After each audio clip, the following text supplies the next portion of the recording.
Hello, guys and gals, and welcome. Welcome. So today we're going to be doing a theorycraft. You guys haven't joined me for a theorycraft before. We're going to plan out the build. We're going to try and figure out exactly how we can make it work the best. We're going to research items and build a character and have a little bit of fun. A lot of it's probably going to take place on Hero Editor, so yeah, we're going to be doing that. Let's hit that intro button, maybe get some music pumping for a theorycraft, and let's get started.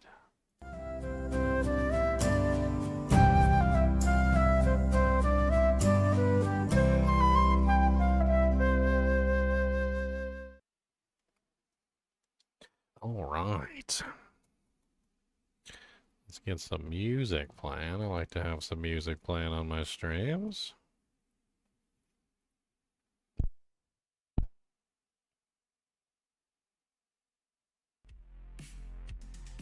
All right. And let's plan out the build that we're going to be making here. So, the general gist of this build is that we're going to be creating a character that is a Proc Smiter. So the general gist of the idea here is that I want to create a character that can attack really fast. And I want this character to be able to proc a large number of effects very quickly. And I want Smite to be my delivery method. So obviously this is going to be a paladin. And we're going to try and figure out exactly how we can get like the best effectiveness out of this Proc Smiter. There's a lot of various items that we could potentially use, a lot of various ways that we could make this character work. And I'm kind of interested to see what I come up with. There are some like standout candidates for procking. There's things that you need to know though before we get started so that you don't ask a bunch of dumb questions. First off, so Smite, while it is exceedingly fast and has a lot of very good things, like for instance that it always hits and that we don't have to build attack rating, it attacks very fast, it does have some drawbacks. The main drawbacks of Smite is that it does not transfer elemental damage. So this is one thing about Smite that is pretty standard. So if you have like lightning charms or fire charms or ice charms or any of that stuff, or poison charms, or if you have like dream helmets or dragon armors or things like that that apply fire damage via holy shock or holy freeze, none of that transfers through with Smite. So this build is going to be almost strictly about proccing effects, not necessarily about transferring elemental damage. So like we're going to kind of like avoid the whole topic of like stacking large amounts of elemental damage, right? So this is kind of a silly thing with Smite. You know, there's other things with Smite that we'll come into later, but Smite does do a pretty significant amount of physical damage, so there is that. We are going to want like other methods of dishing out procs. So proccing effects specifically are things that cause a skill to happen. So if we look up like let's just look up something specific, like we'll look up lightning on Amazon Basin. And if you look up lightning on Amazon Basin, you'll find that there are items that will proc lightning. So we can see here we have on striking, and we have several different options. So we have like T-strokes, which he can't use, of course, because T-strokes are some other different class. And then we also have Wisp Projector Ring, which is level 16 at a 10% chance to basically just spam lightning, right? So this is an option here that we can potentially use because this is a proccing item. So let's go ahead and kind of like build a list of potential items that we could use in this build. Not necessarily items that we will use, but items that we might use. So things like Wisp Projector, Phoenix could potentially be a good option. We could also be using like Hellmouth Gauntlets. It depends on whether we can get enough increased attack speed. They do have some procs on them. There's things like Destruction. There's also things like Rift. There's things like Voice of Reason.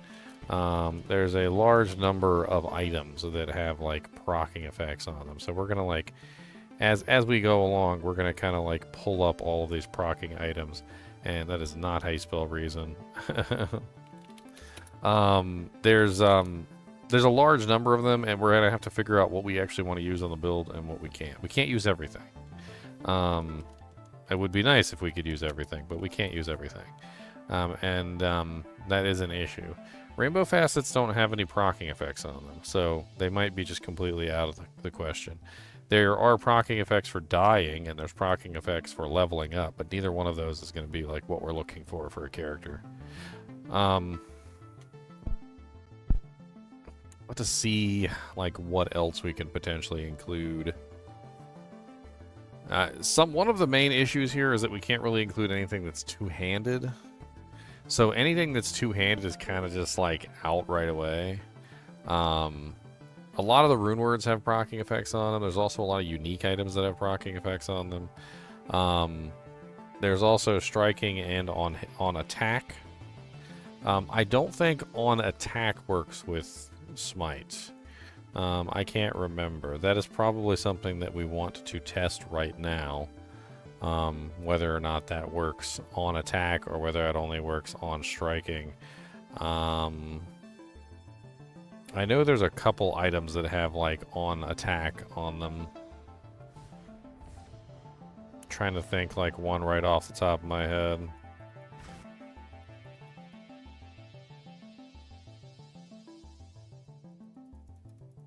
There's lots of different proccing effects.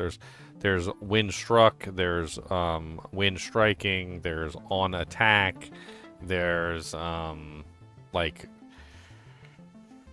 on death, so like when something dies. I mean, there's tons of various proccing effects. I need to pull up one that's on attack. That's what I need. I want to see like on attack modifiers.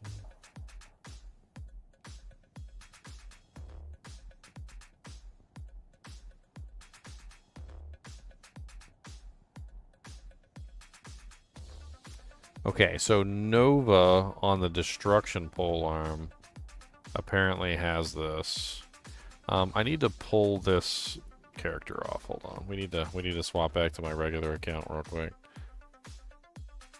Swapping back to my regular account, baby. Save games coming and gonna get the rabies. Cut my other dude jank, paste it in the number 4. Take my all saves and put it back on the floor. Paste it down, paste it down, paste it down, paste it down. Paste it down. Paste it down.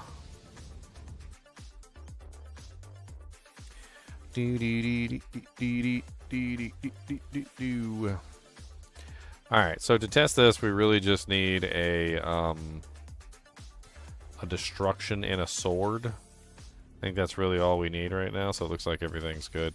Let's just put a destruction in a sword onto a character real quick. It'll take us like less than a couple seconds. We just need like a phase blade destruction so we can test on attack. I don't remember if on attack works. That's my main issue. Like I really don't remember. If I did remember, it wouldn't be an issue, would it? So let's just go ahead and import this file real quick. GGM rune words need a destruction word. Give me that destruction. Gonna put it in a phase blade. Save it, close it, mark it with a B, put it in the oven for the baby and me. Video items 3. Mama, please. Paste.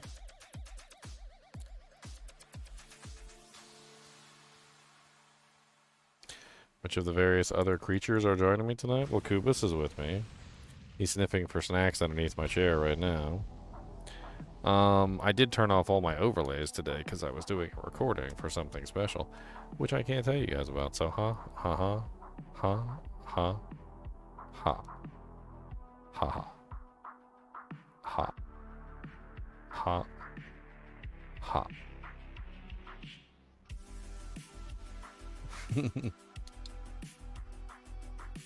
Ha ha ha ha ha ha ha ha ha ha ha ha ha ha.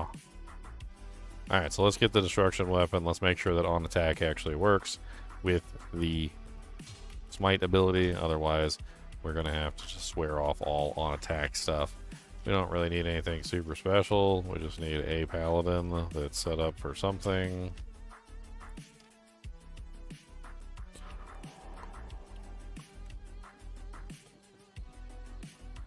Alright.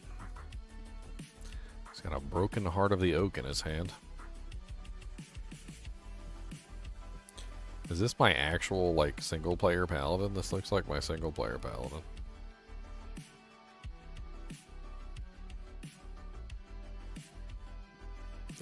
Yeah, I'm pretty sure this is my single-player paladin. Okay, let's try not to mess this guy up.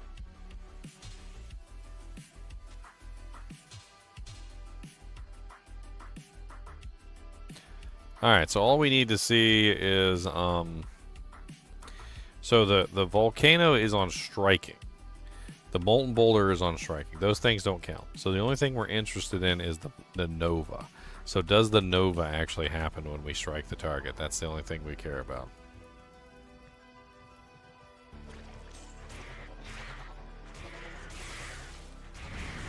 Yes.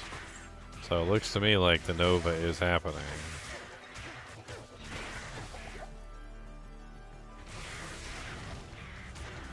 I'm seeing the nova, I'm seeing the volcanoes. So that is an interesting option.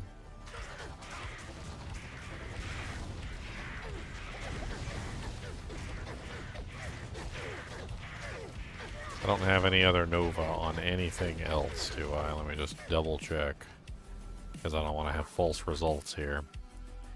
Any nova procs? We have a frost nova proc on the amulet, but that's fine. No nova procs anywhere else that I can see. So that is the only nova proc as far as I'm aware. Okay, so that pretty much tells us without a shadow of a doubt that on attack does work with smiting. So let's do some more research here. We're still researching. Like we don't really have all the data that we would like yet, so let's just play around with stuff until we find all the data we're interested in. So Rift is on attack Frozen Orb. I don't really want to use Frozen Orb, to be honest. I think it's a very poor ability. There's too many things wrong with Frozen Orb. Number one, it's cold damage, and you can't really break cold damage very easily. I'd have to wear a Sunder, which wouldn't necessarily be the death knell of it, but the other problem is that Frozen Orb doesn't really do very good AoE damage at all. It's very single target-ish ability. It also doesn't really work very well in close range. It does better at a range. So like Frozen Orb, just not really the bestest of abilities in that particular like vein. Lightsaber does have 14 to 20 chain lightning, but then again Crescent Moon also has like 14 to 20 chain lightning, so it kind of puts Lightsaber not really in the best of places. Last Wish has that ridiculous level 20 charged bolt, which is kind of funny. Unfortunately, unsynergized charged bolt I just don't really think has a very large amount of damage output. I mean, we could double check it real quick, but even assuming that it's level 20 charged bolt, it has a min and max lightning damage of 15.5. However, it does have 22 bolts, according to this. So that's 15.5 times 22, which is 341. And then let's just do plus 100% damage because we're going to be running Conviction.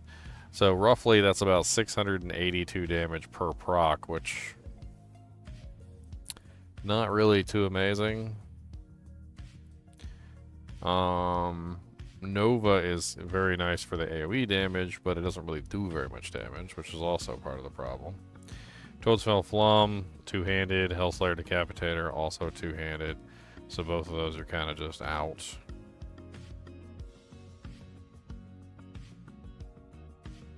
Chain Lightning is the only one that can spawn on a non-weapon. So either a ring or an amulet. Those are the only two options. Let's look at on striking. So for on striking, we have the Firestorm, which comes from Hellmouth War Gauntlets and Phoenix. I think Phoenix is a very strong contender for the shield. I don't really think there's a lot of very good options for the shield. I think you're pretty much stuck with Phoenix. I couldn't think of any really good options for the shield other than Phoenix. Not that I necessarily want to be using Phoenix, but like, there's not a lot of really good procking options. And Phoenix is like one of the only options that actually has a pretty decent level proc, even if it is relatively close range. Destruction is a very interesting option because it has a lot of various procs on it. Could be kind of fun. Earthshaker Battlehammer is too low level. Earthshifter Thundermaul is a good level, but it's also just not one-handed, so we can't smite with it. Carrion Wind Ring is a really good option. It doesn't really do very much damage, though. So I'm not really sure about using that one. It's mainly just because the damage output on it is so low. Pompey's Wrath gives Volcano, but it's a relatively low % chance. I feel like you're better off with Destruction in any situation. Doom has level 18 Volcano, but only a 5% chance. Interesting. So Doom has a higher level Volcano, but a lower % chance to proc it. And then you have Tornado, which the problem with Tornado and Twister is their physical damage, and the only way that we're trying to like add in elemental damage because we're using Conviction to multiply the elemental damage. That's really what we're trying to do. So like, I don't know if either Twister or Tornado is a good idea because they're physical damage, and that's not what we're trying to multiply.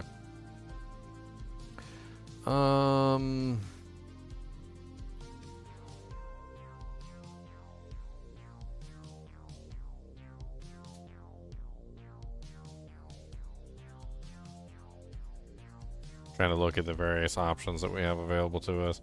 Principal Body Armor is a strong contender because we can synergize it. And we will have extra points that we can potentially synergize with, so it's definitely an option that could be interesting. Looking at the Sorceress options, we've got Charge Bolt. Neither one of those is an option for us. Static Field, Crescent Moon is a strong contender, mainly because Crescent Moon has both Static Field and it also has the Chain Lightning. So it has 2 elemental damage effects, both of which could be extremely powerful for the character. Schaefer's Hammer has Static Field too, but slow. It's very slow. Frost Nova, most of these aren't even like runners up. Ice Blast is kind of interesting, but Hawaiians is a 2-hander. Cold Kill Hatchet is 10% for level 10. And then Voice of Reason is the clear winner there with level 20 with an 18% chance. So, I mean, that's not terrible either. Enlightenment Body Armor has a very small % chance to proc Fireball. Not really sure about that one.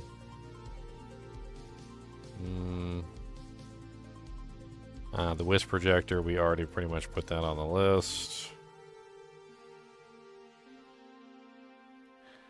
Moonfall Jagged Star, 6%. Level 6 Meteor with a 5% chance. Not the greatest.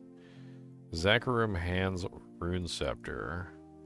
Level 5 Blizzard with a 6% chance. Then you get the Hydra from the Dragon Armor. The Hydra from the Dragon Armor used to be a lot better, and it's just, I don't know if it's worth it anymore now that they put the cap on it. It's only a level 15 Hydra. Let's do a little bit of research into that, and let's actually play with the idea. So, at level 15, the Hydra does 124.5 damage. If we take that and we multiply it out, so 124.5 plus 100%, because we're going to have Conviction maxed out and up 100% of the time, for a maximum of 5 hydras available at any given time period. You're talking about 1,245 fire damage. The Holy Fire aura doesn't really do anything for me, because like I said, the elemental damage doesn't transfer through to the smite, which is one of the problems. About the only thing you would get in that situation, like literally the minimum that you would get, is the aura. So like the actual aura itself would hit targets, but the aura would be so weak that it wouldn't even be worth anything. I mean, overall, it would be kind of pathetic.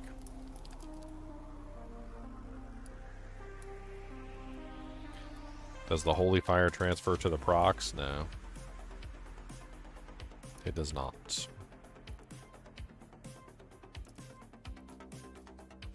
Do generic plus the skills pull through to proc skills? No, they do not.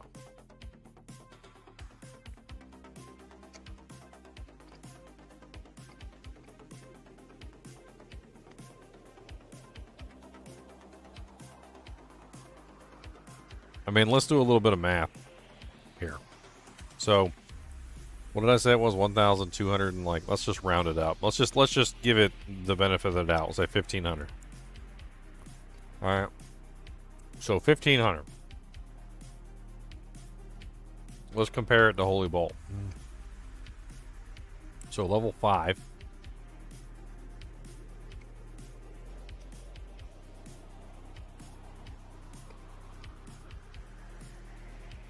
$48.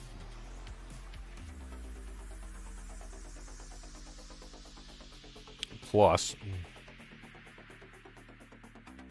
it's 50% per level, so it's 1,000%, right? It's 50 times 10 would be 500. 50 times 20 is 1,000. So 1,000%. And then we multiply that. That was not correct. Is it 48? Plus 1,000%. And then we multiply that by the total number of attacks per second, which is something like 4.5 attacks per second, which is 2,376. The Holy Bolt's always going to do better, but then again, the Holy Bolt is not going to benefit from Conviction, and it's also not going to affect monsters that are not undead or demons. So there's something to think about there. Like, I mean, Principal Armor could be an interesting way to roll it. Then you end up in the Holy Bolt category.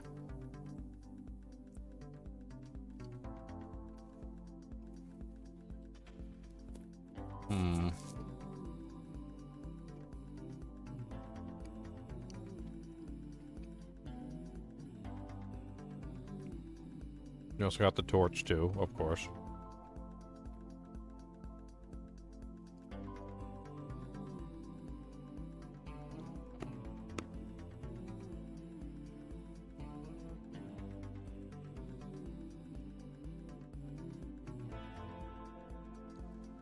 Gilbert, the North Star Smiter. Why are we Gilbert the North Star Smitering? This is definitely going to be an odd character, that's for sure. Let's go ahead and start making him. We need to just like play around with stuff is what we need to do, and we need to just figure out like what works best. Because right now I just don't really know what's going to work best.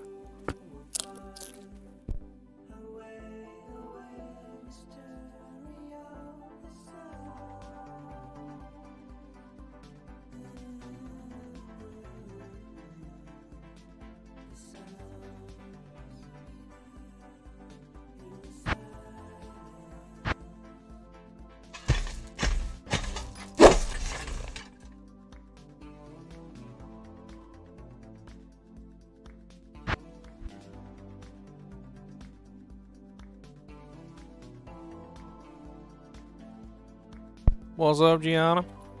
How's it going? Gianni? Gianni. Got the Italian name there.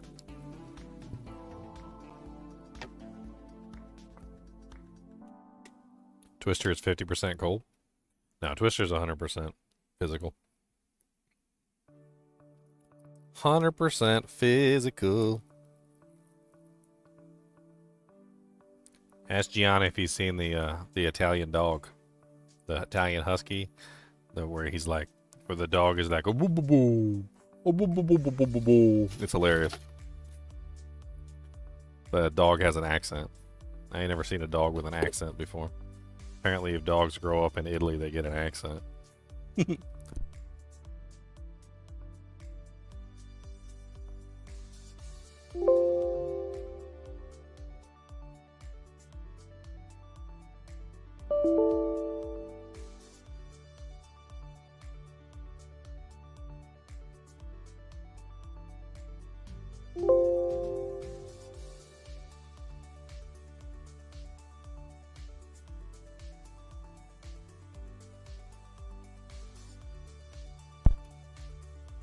Tell him Fortnite stinks.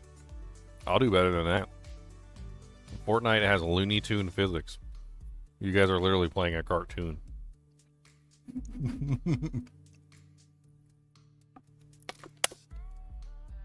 Can't wait till they bring in Bugs Bunny and Elmer Fudd.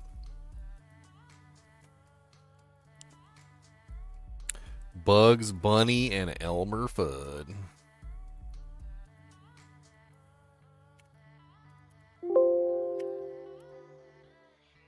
All right. Max out the gold. Let's get the stats right. We don't want to mess up the stats.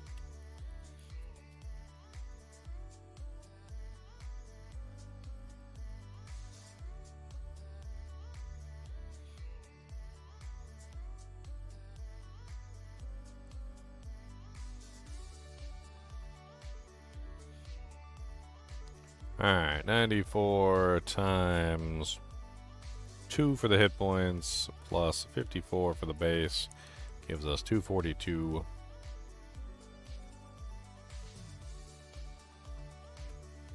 And then 94 plus 14 for the stamina. No, not 14.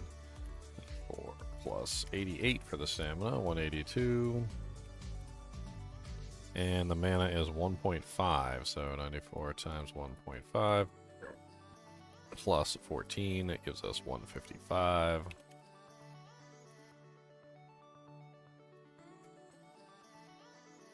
And 94 times 5 plus 15 gives us 485. Did I did 95 or 94? I did 94, okay. Alright, save, and then we need his skill points, which is 94 plus, what was that, 4, 5, 6, 7, 8, 9, 10, 11, 12. 12, so 106.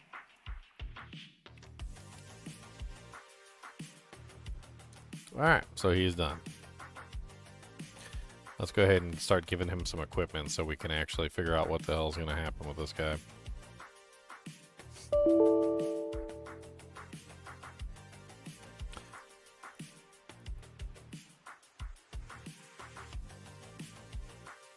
Alright, so first things first, let's just give him Torch Annie. All the beautiful bells and whistles.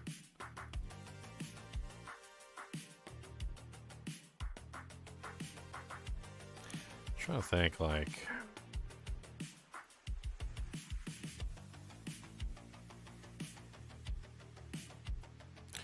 a Nihilist Charm. Alright, I think there's pretty much no other option other than a Phoenix Shield. Like, I was trying to find any other shields that have brocking effects on them, and there's really just nothing. So, like, if we want a brocking shield, something that's going to help us, like, give us brocking effects, the Phoenix is really the only option. So let's just go ahead and grab a Phoenix and a Sacred Rondash. I mean, it has a 40% chance to cast level 22 Firestorm on striking, which is a pretty healthy little attack. Also, I think Wisp Projector is a no-brainer because it has a relatively large proccing effect of lightning. In fact, we might even want to use 2 of them. I don't know. I feel like Wisp Projector, as good as it is, Like if we use 2 of them, we get a 20% chance to cast level 16 lightning, or if we use 1, we get a 10% chance to cast level 16 lightning. It's really just a increased frequency.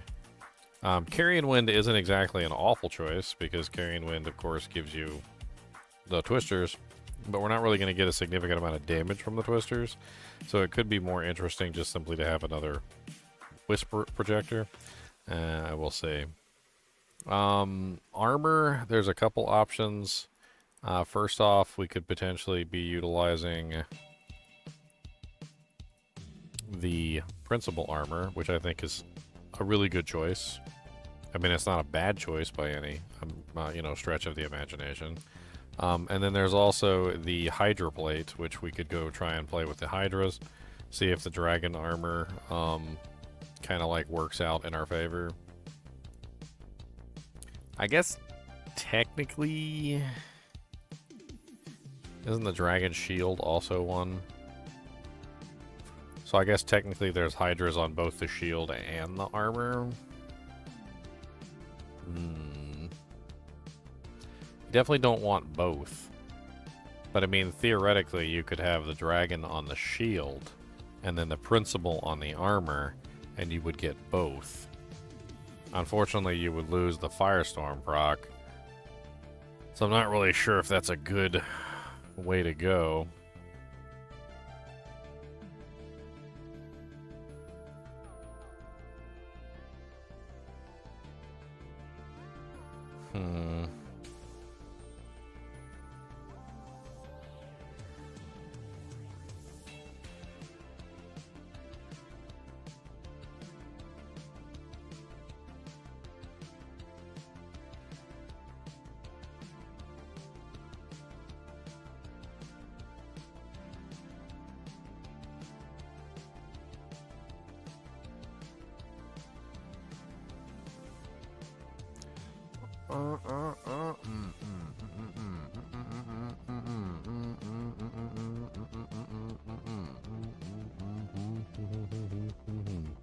Yeah, but the pulse isn't going to be very good, and I don't really think it's a good idea to synergize it.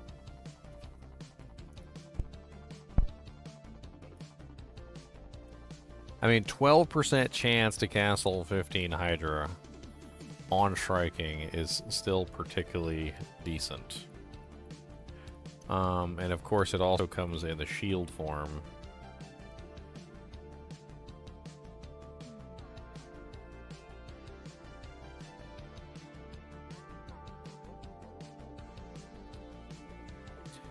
It's not a very good shield, is it? Let's run the damage numbers on the Firestorm, and let's run the damage numbers on the other. So let's play around with the options here. So I want to see which one has the better damage output. Firestorm, Phoenix. So that's what we're looking for. It's a level 22 Firestorm. So let's go to level 22 Firestorm. So the maximum bitrate is 492 plus 100%, assuming that we have maximum negative res. So we have 984 maximum bitrate. It's roughly, what is it? A 40% chance for the shield. So you could pretty much multiply that by like half of 5, which is like 2.5 or something like that. So it's like 2,460. It's a pretty decent amount of damage. Of course, it does have 3 tines, and it is sort of AoE. Hydras have no AoE whatsoever. That's part of the issue with Hydras, is they're very single target.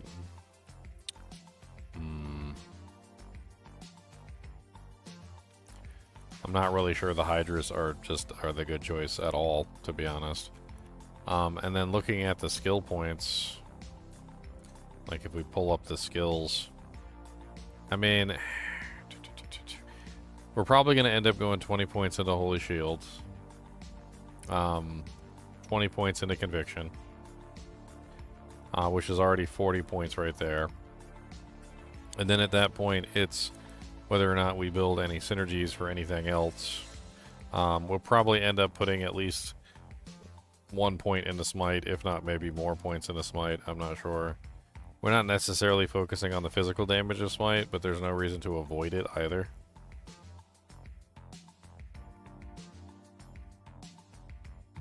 Assuming we go 20, 40, 60. Let me see if I can plan this out real quick to figure out how many points I actually have left.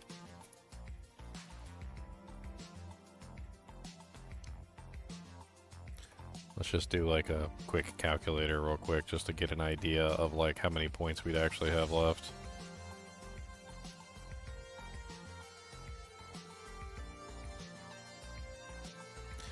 Alright, so 106.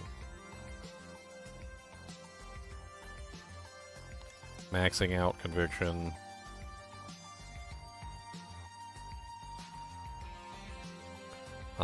And then from there, we're also maxing out Holy Shield.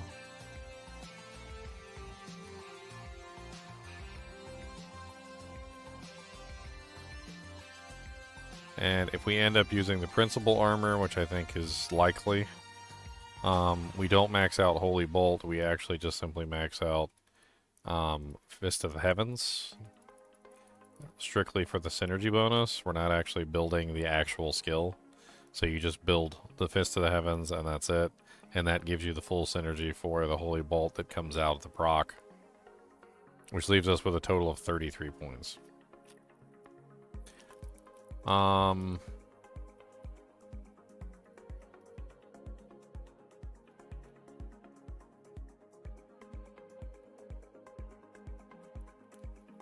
to think exactly what we do from here.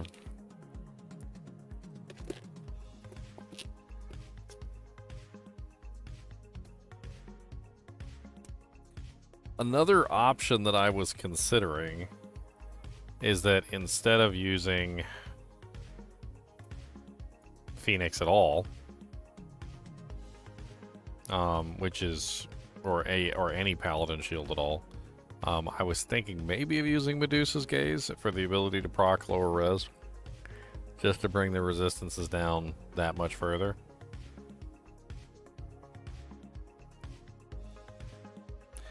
I mean, Medusa's Gaze is an interesting option. It essentially allows us to have conviction and lower resistance at the same time. The problem is it's wind struck, I think. I'm pretty sure it's wind struck. Which means it's probably not going to proc very much with a 75% block chance Paladin.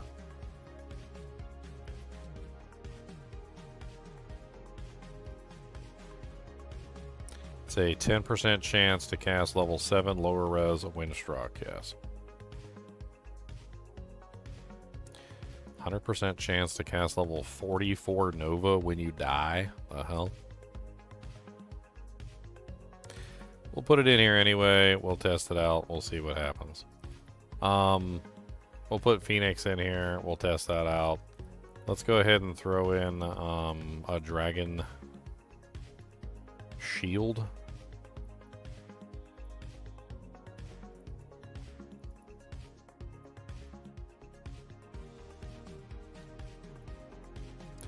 And then trying to think what else we're testing here. One of the things we have to consider also is our like overall attack speed. We got to figure out what our breakpoints are. Let's go ahead and grab. I'm interested in a couple options. Like destruction is interesting, so let's throw a destruction in there.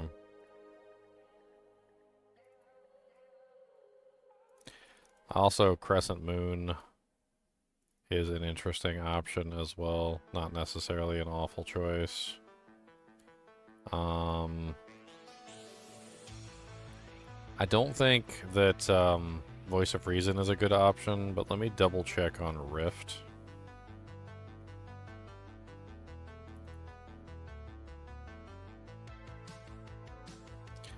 Why is it ethereal and then a cryptic axe?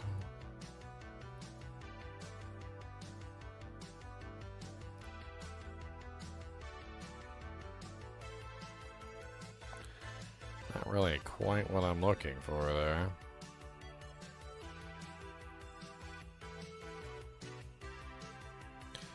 Does Rift have repair durability on it, or...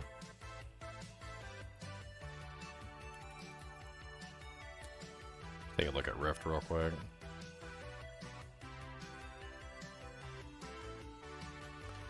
%20 chance to cast level 16 Tornado, which is unsynergized. 16% chance to cast level 21 Frozen Orb on attack.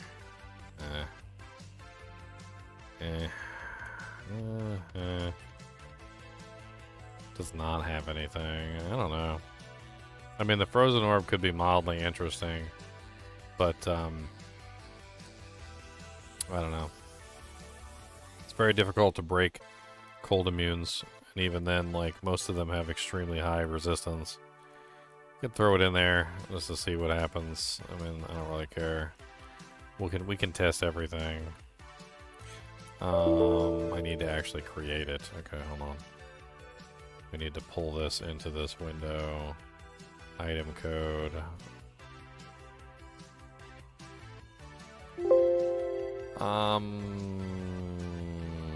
Rift can only be created in scepters, right?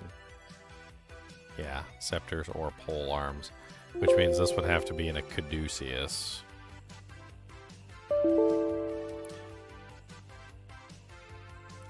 And I believe Rift is 4, right? 2, 3, 4. Yeah, 4. 4 sockets.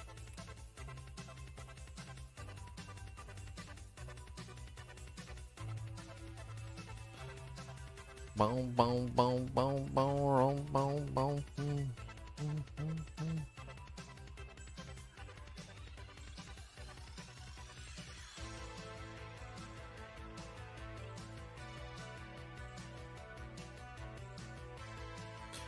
Alright, so we've got Crescent Moon, Destruction, a Rift Caduceus. Are there any other really options? I don't know.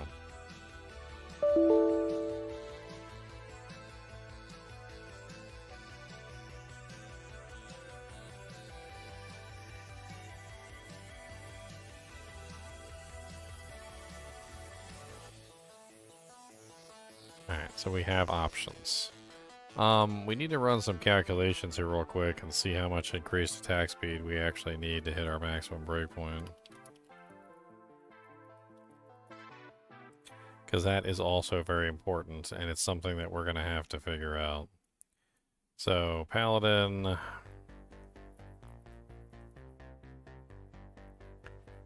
Smite. Weapon, Phase Blade. Alright, so according to this, with no increased attack speed from any other sources, we're looking at 65% increased attack speed to hit our maximum FPA, which we definitely 100% need. Like, we have to hit the maximum increased attack speed. Otherwise, it's just not going to be a good idea. I think in that case, we're probably better off with IAS gloves that also have a proc on them, which there's only one IAS glove, as far as I know, that has a proc on them. And that is, Laying of Hands gloves. Laying of Hands is 20% increased attack speed, and it also has the Holy Bolt on striking, which can come in handy. There is another pair of gloves that doesn't have increased attack speed on them, which is kind of annoying, but... We're also in a situation where we don't have Cannot Be Frozen, though, which could also potentially be an issue. I mean, technically we have the glove slot open, the belt slot open, the helmet slot open, and the amulet slot open to solve increased attack speed as well as other problems, like Cannot Be Frozen. I don't think there's much choice in the matter. I pretty much don't have a choice. It's going to be increased attack speed. I have to hit at least, according to this, I need to hit at least 65% increased attack speed to cap out the total. So even if I have 20% from the gloves, I still need an additional 45% from other sources So I'm definitely going to need something. Where is this? Let's take a look at this again real quick.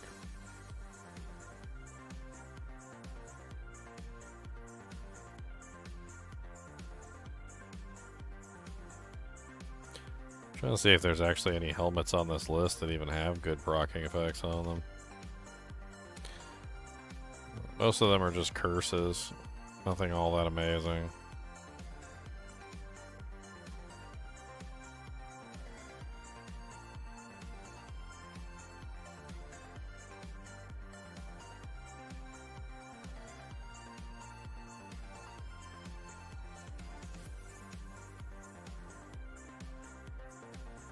Yeah, there's pretty much nothing on the list.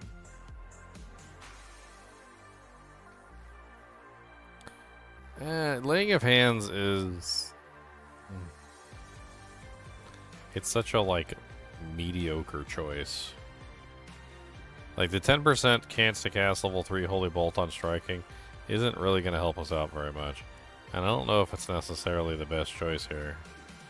I feel like because we're lacking Cannot Be Frozen, and we really need some Cannot Be Frozen, I feel like the better choice here would be to use Death Set. Death Set would give us, I think, just better. It would just be much better. Because we get the Cannot Be Frozen, that way we don't have to worry about the Cannot Be Frozen. We get some pretty good resistances, and we get 30% increased attack speed, and I believe we also get some Life Leech too. But, no, Life Leech doesn't help us because we're smiting, that's right. But at least we get the Cannot Be Frozen and the 30% increased attack speed. Which means that instead of 40%, we now only need 35% increased attack speed from this point. So at 35% increased attack speed, that's doable from like any perspective.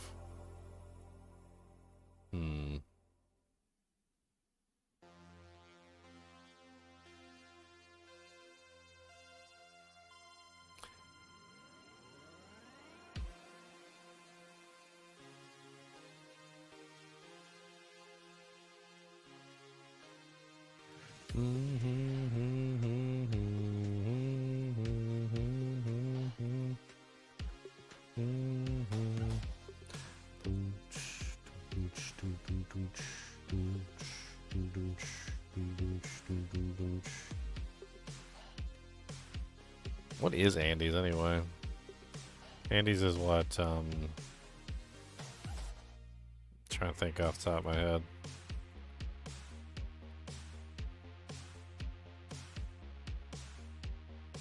%, plus a 15% jewel would give me just enough. So that would go from to 35, which is, I think, exactly how much we need. Yeah, we need 35 exactly, which means we would need a jewel.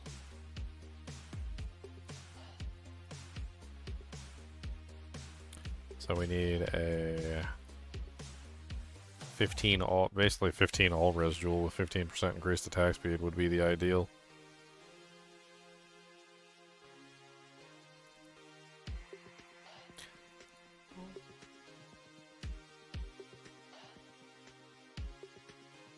How about a plague weapon?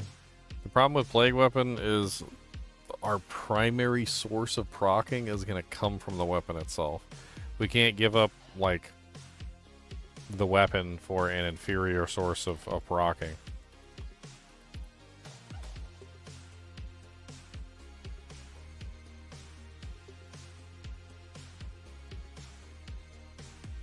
I mean, you get lower res proc, and then you get Poison Nova. Poison Nova, we can't increase that. So, like, that's one of the bigger issues with Plague, is that we can't increase Poison Nova. It's not possible.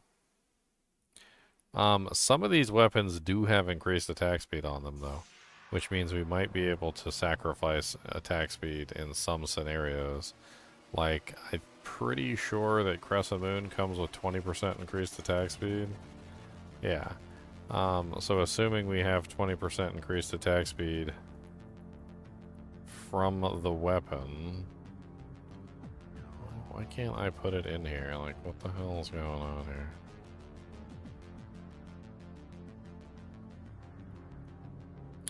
Anyway, 20% increased attack speed from the weapon would bring it down to 45. 30 would bring it down to 15. So you could potentially get away with a 15% increased attack speed helmet instead.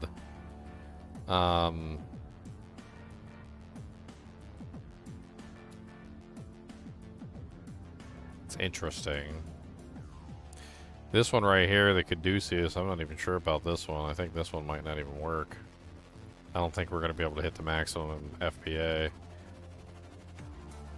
Boots. I don't really know what boots to use for this character. I don't think there are any proccing boots. Not on striking, anyway.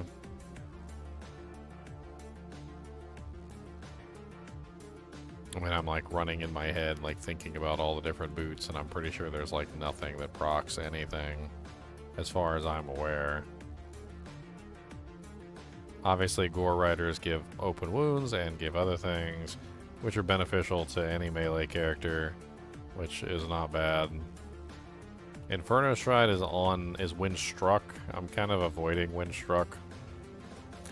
I mean, I don't know if there's anything really good on the Wind Struck category. I'd have to look at the Wind Struck category. Let's go to, was it Nova? Nova has a Wind Struck category.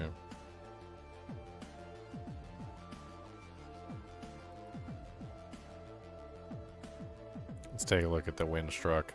So, Wind Struck, slow missiles from Peace Body Armor. Then you got Fade, Mind Blast, Venom, all that stuff's kind of poopy. Owl, not really interested. Cyclone Armor's kind of cool, but defensive. Twister and Tornado, those are both on odd items.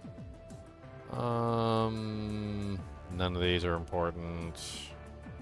Lower res is Plague and Medusa's Gaze. That's why I have Medusa's Gaze in the inventory.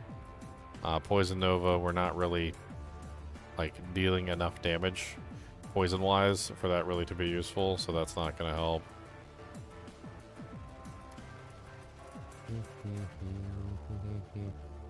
Fist of the Heavens, but it's only a 5% chance. You got all the crazy ones here that give you like random hydras and stuff. Most of the stuff is okay. It's not super duper amazing or anything. I mean, it's all Wind Struck anyway. Meh. You got the Static Field Wind Struck from Hawana's Refuge, which is kind of neat. Also, the Cow King's Leather also has Static Field Wind Struck, but I think that one requires you to wear the full set. I can't remember, like, Cow King set, if that would actually be good for us.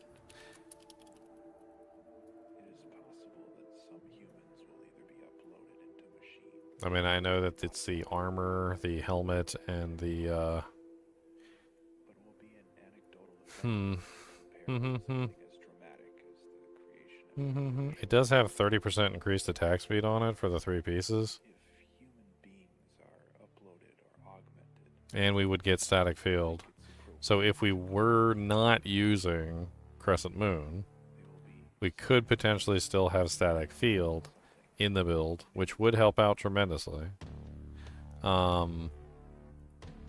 But how would that fit in? I mean, we wouldn't be able to use Gore Riders. You wouldn't be able to use Andariel's Visage, and you wouldn't be able to use Principle. Yeah, I don't know about that. Yeah, I don't know about that. Let's go back to the list. Tiamat's Rebuke is an odd item. It does have a lot of proccing effects on it, but they're all relatively low level. I remember looking at Tiamat's Rebuke and like all the effects were interesting, but they were all just extremely low level to the point of absurdity. Like, it's like a 3% chance to cast like a level 6 Hydra, a 5% chance to cast a Nova, like another 5% chance to cast a Frost Nova. It's just not enough, not a high enough procs, and they're not good enough Pride polearm is an interesting option, but unfortunately it doesn't come in anything other than a polearm, so meh.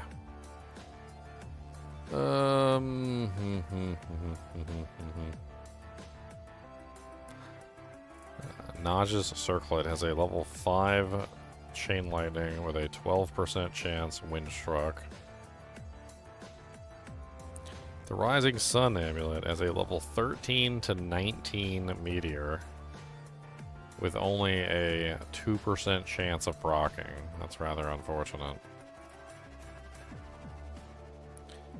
Snowclash Battle Belt has a level 7 to 19 blizzard that procs on a 5% chance.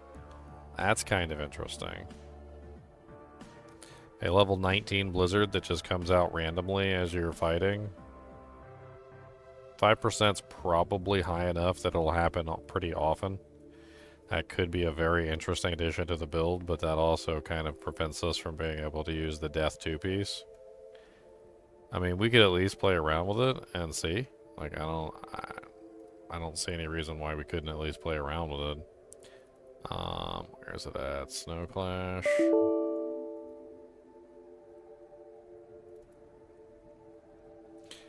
I mean, it's interesting if you think about it. Like, Snowclash procs Blizzard, and also the amulets, Rising Sun Amulet, also procs the Meteor. And while they might not be, like, particularly high-level abilities, it's kind of interesting, like, to think that you'd have, like, both Meteors and Blizzards going off at the same time. I don't necessarily think that's the best amulet in the world to wear on this character, but it's an amulet, that's for sure. Could be fun to play around with it. T-Gods has a chance to proc, what? Fist of the Heavens? It's just too low level.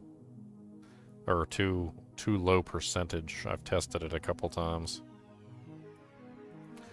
That leaves Charms. I don't know what the hell we would even use for Charms. Like, what do you even use on a character that has, like, no main combat skill? I don't even know. I mean, first off, he needs Thunder Charms, so maybe this kind of character just wears all the Thunder Charms. Maybe that's a thing with this character, is he just wears all the Thunder Charms. Let's go ahead and give him a, just for the moment, let's throw in a Mara's Kaleidoscope. And then just in case we need more increased attack speed for whatever reason, let's also throw in a High Lords as a backup secondary.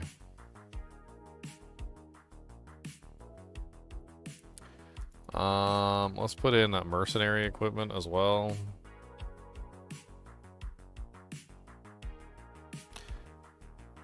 I'm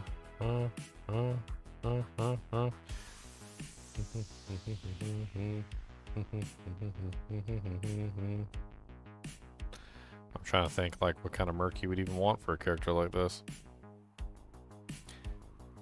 I mean, one thing is for sure, if you're using the Crescent Moon, you don't need Crescent Moon on a mercenary, right?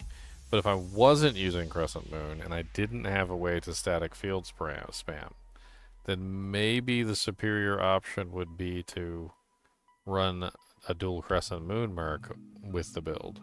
Or another option I was thinking was that we run the Act 3 merc, the Act 3 Lightning merc, and we just let him spam static field. Or if we are using Crescent Moon, then we run like the Fire or the Ice variant or something of that nature. Like, I think that would be really powerful with this as well. We could also potentially use him to proc lower res, which I think would be a very powerful ability. So let's do that. So let's set up for a Act 3 mercenary, generic style, with a plague weapon. So we're gonna need a relatively low tier plague, not a phase blade. We're gonna need a crystal sword. So we're gonna do a plague crystal sword. He's gonna need increased attack speed, obviously, or faster cast rather. pretty sure that the best option for him is either a... there's no faster cast on Plague, so we might want to go with the higher faster cast option, which is not K. Higgins, it's Skin of the Viper Magi has higher faster cast. Hold on, let's get a ethereal one. And then for the helmet, I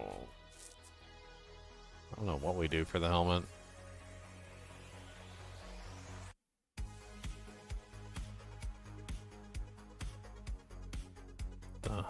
He also needs a shield too. Rune word shield and a noodle from the spirit. Get an ethereal mono spirit. No.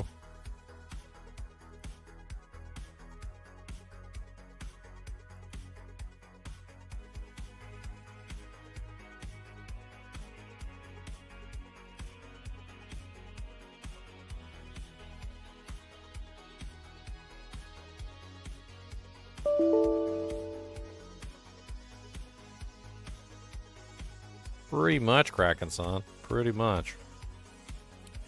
Alright, so, Sunders. We're probably going to be using a Fire, Lightning, and Ice Sunder. That would be the general understanding. At which point, we really don't have a lot of room for, like, everything else. I would assume with that many Sunders, we probably need resistances. That would be my assumption. So... probably just resistance charms at that point. Let's just go ahead and add, like, life resistance. Assume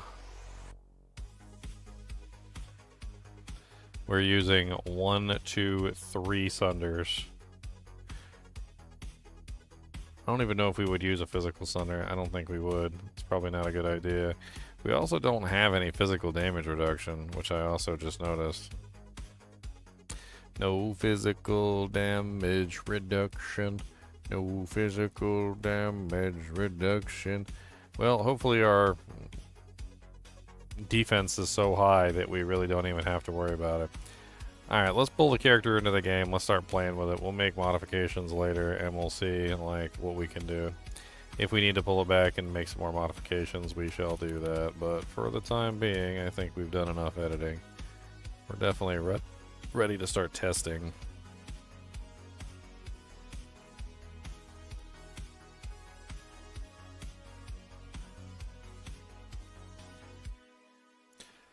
Let's also do a quick copy back of the Charming character.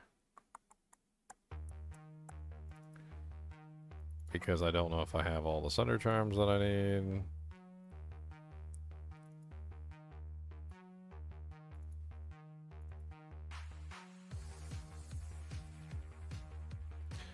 Alright, here we go.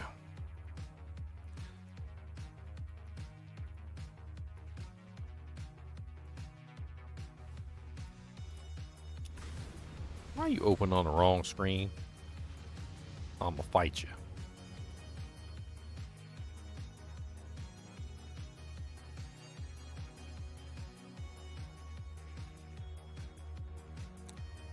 Wham bam.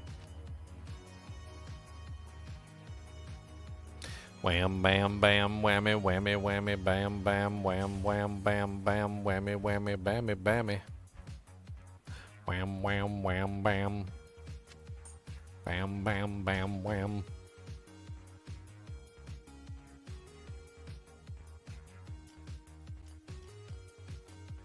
Where are you, Mr. Charming Man? We need a charming man, a man. Look for the character that's named Charming. I am gonna go right by Charming. Look for the character that is charming. I need the character that is charming. Charming, charming, charming boy. He's a charming, charming boy. He's a charming, charming boy.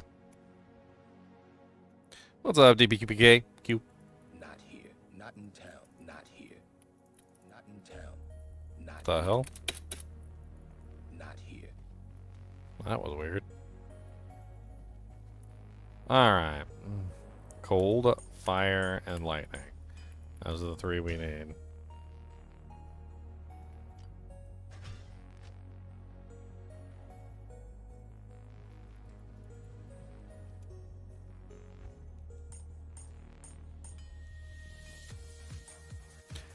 Alright, look at us with all our negative resistance. Come on down and get some negative res. We got lots of negative resistance.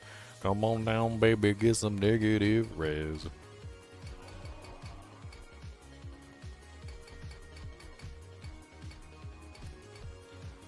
Alright, can we use all the shields? No, we can't. Okay, there we go. We can use everything now. Alright, let's go get the mercenary real quick before we get started. What would cause your offline D2R not to load any characters? Does it say fail to load? When you try to load a character, does it say failed to load? Are you missing a character?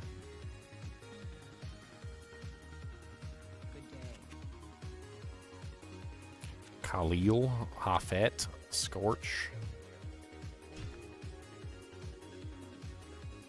Sometimes if your shared stash folder corrupts because you lose power or like your computer crashed at some point, like your shared stash folder can become corrupted, at which point you need to replace the shared stash. You gotta delete the shared stash folder basically. I'm not exactly sure. Alright, what configurations do we want to test out first? That's the question. Let's get the basics out of the way. So, first off, we max out Holy Shield. That's like one of the most important ones. We're using Principal Armor right now, so we max out Fist of the Heavens. We got to make sure that we have level 25 Conviction. So, like, with R plus the skills, it needs to be at 25.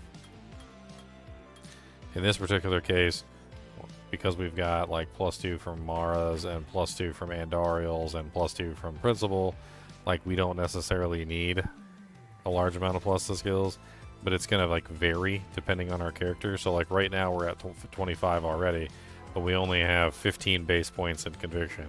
So you can get away with lower points in Conviction if you have enough. Like when it comes to that sort of stuff, we'll have to see. At this point, like, we really don't have a lot to, like, slam our points into. We can obviously beef up Smite, so that Smite does more physical damage, but that's not really the goal of the build. And we could potentially stack out, like, Defiance. Let's go ahead and grab, like, Vigor and Redemption, Salvation, etc. And let's stack out Defiance for the extra defense.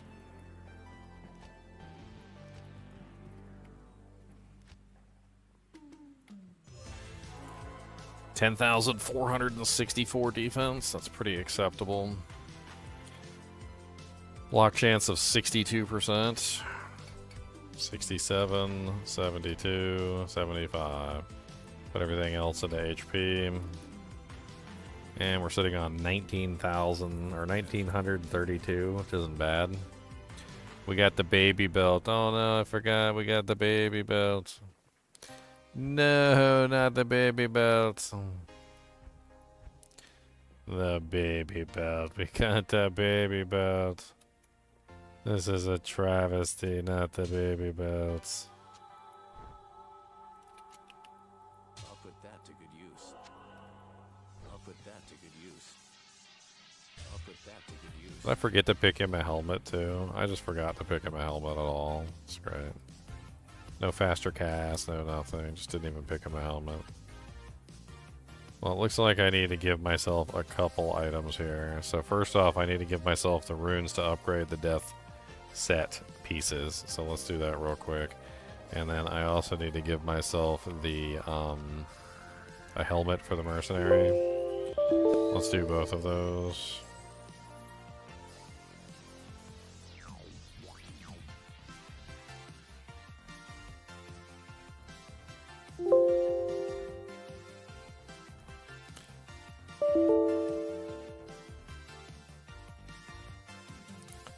Alright, let's add in a generic helmet, just in case.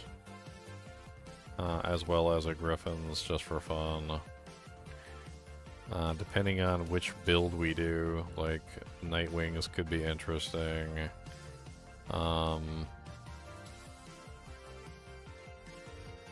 Also, Flickering Flame, if we go the fire side, like, they're all decent options. Like, there's nothing wrong with any of them. We need the runes to upgrade the set pieces, so let's do that too. So we need Shale, Tal, we need 2, and we also need, what is it, Lemco?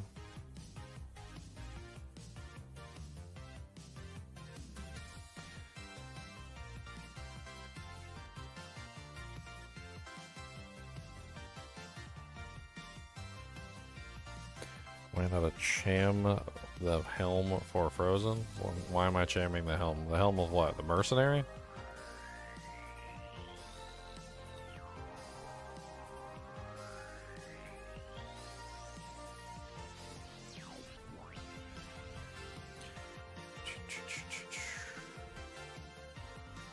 Alright, and we need some jemmies. We need perfect diamondos. Diamondos, there you go, save.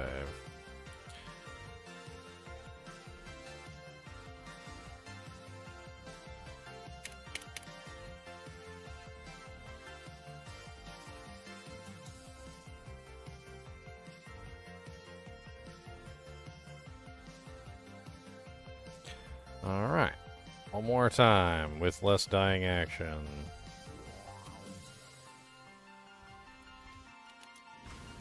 Why do you keep opening on the wrong monitor? I'm gonna fight you, Diablo. No, seriously, I'm gonna fight Diablo.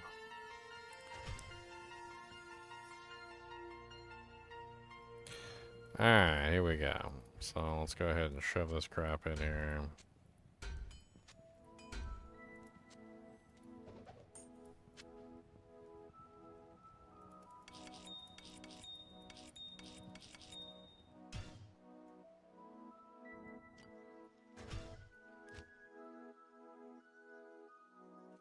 Give the Chinchilla a carrot. They hate carrots. Why would I give them a carrot? That's just rude.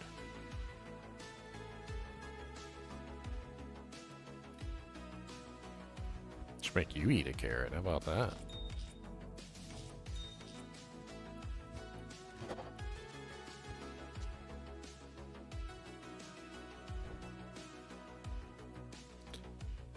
I mean, that's why I have the specific gloves and belt that I'm using.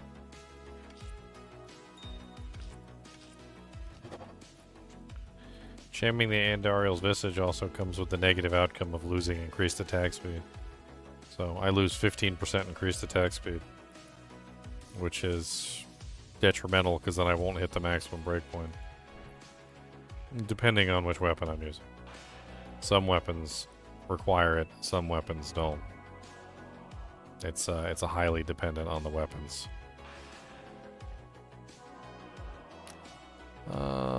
Let's do the other ones too. So Lemco.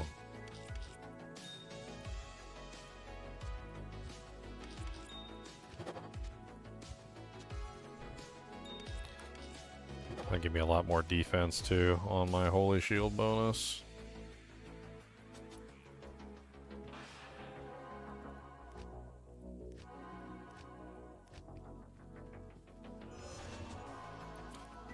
Alright, so we are sitting at 11,419 with a 75% block chance, or 14,784 with a 75% block chance. Either way we push, it's still looking pretty nice. We've got other options for weapons. Let's go ahead and put his helmet on before I forget. That to good use. So, other options for weapons. There's tons of options here, things we can play around with. So we've got like High Lord's Wrath in case we need increased attack speed. We've got Rising Sun Amulet, which could be rather interesting. We also have Wisp Projector.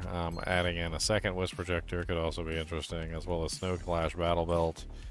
And then we also have the Hydras from the Dragon Armor. I don't think we're going to use the Dragon Armor no matter what. I don't think that's a good idea. And then we have Rift, which could be interesting. I don't know exactly how that would work out. Let's get some potions and let's start testing on stuff.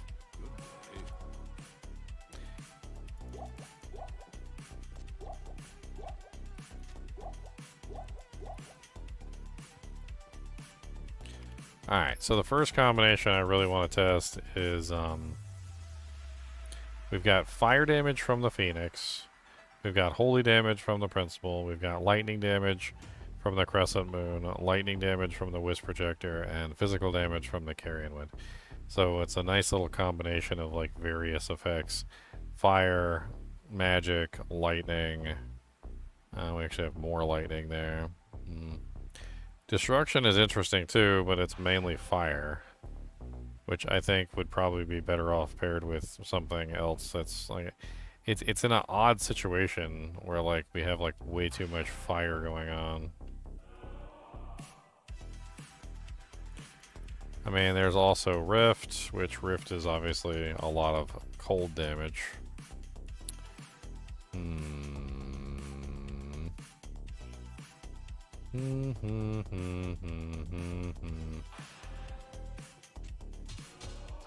I want to try Destruction and Phoenix together first. Let's just play around with that. Yeah, as of right now, I don't need the Cold Thunder, but the Cold Thunder could still come in handy for what I'm trying to do in the future. We'll play with it.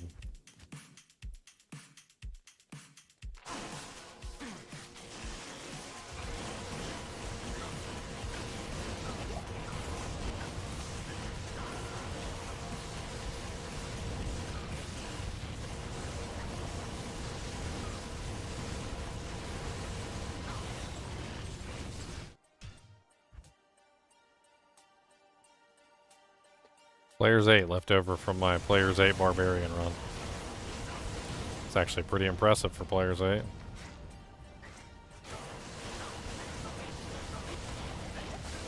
These aren't even demons, they're not even getting the Holy Bolt damage.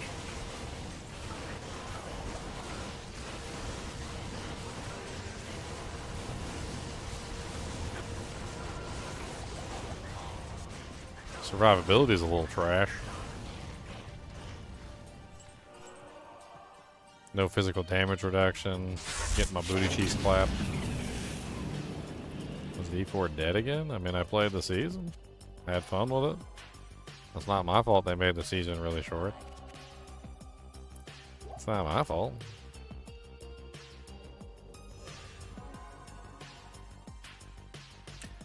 It is not my fault.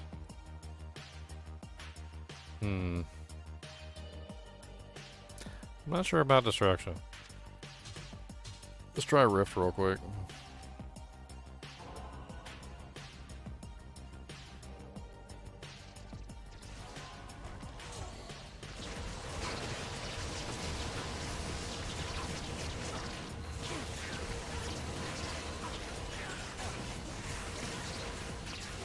Why is my Merc always like up in the thick?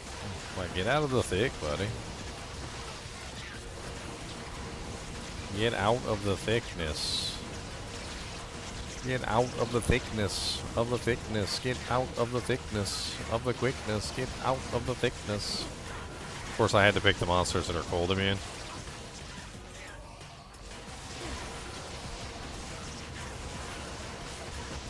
For the cold immune weapon. Let's try swapping it to Crescent Moon.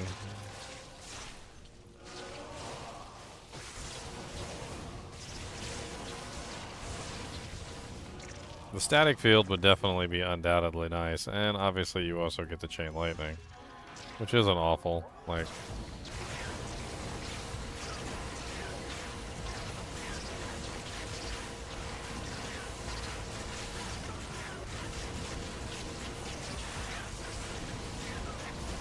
not exactly sure what to think about what's going on. I feel like it's not enough AoE damage.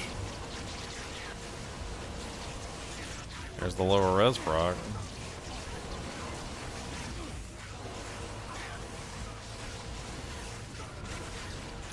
I mean, this is Player's 8 that I'm in right now. Like, and the monsters are actually dying quite fast for Player's 8. It's not awful. Like, this is not an awful, like, speed for Player's 8. What's the point of the Hellfire Torch proc? It seems to do approximately 0 damage. It does not do 0 damage. It has a very specific amount of fire and physical damage. It does both fire and physical. It's actually quite neat. Let's try Destruction and Dragon together just for the fun of it.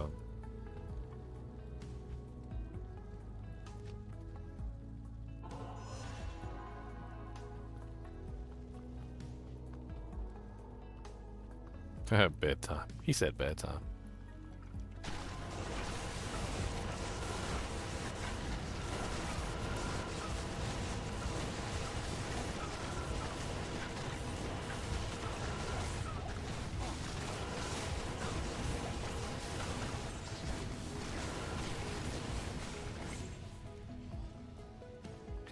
I mean, for Player's 8, like, he's pretty much just like flying through most of this with ease. I mean, there's physical damage, there's fire damage, there's lightning, there's ice, there's like, depending on like what weapon we're using, there's a bunch of different options. Like, we even could technically, and I don't really see any reason why it would be a bad idea, is to have like an alternate weapon spec with literally different options for different monsters. Like, why not? Like, what would be the harm in having like a rift in your, or like a voice of reason in your stash or something, or your cube, or like on your off swap with like a different setup? I mean, you could potentially have multiple different setups. Let's test this on something actually difficult, shall we? Let's do some actual difficult testing. We'll do like Uber Diablo or something. I'm pretty sure I got like 1,000 Sojas sitting around somewhere on my offline account.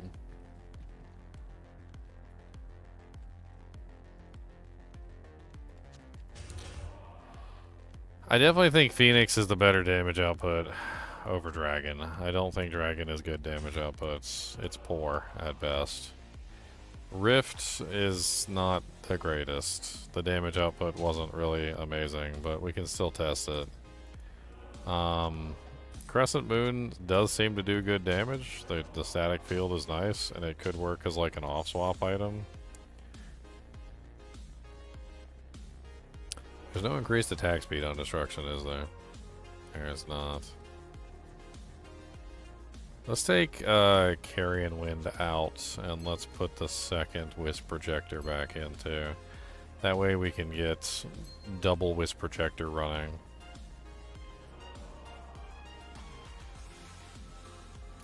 I'm also kind of curious. Let's take off you and put you on. So our Conviction Aura dropped to 23. It did. Ugh.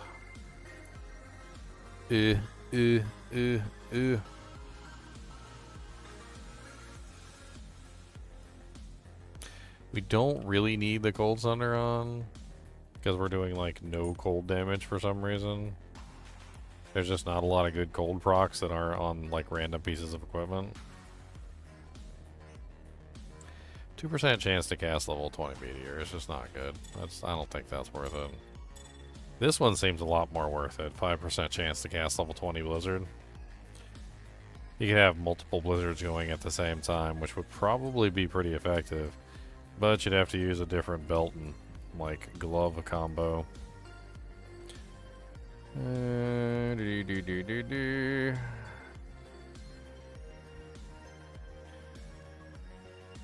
mean, you lose your Canopy Frozen, first off.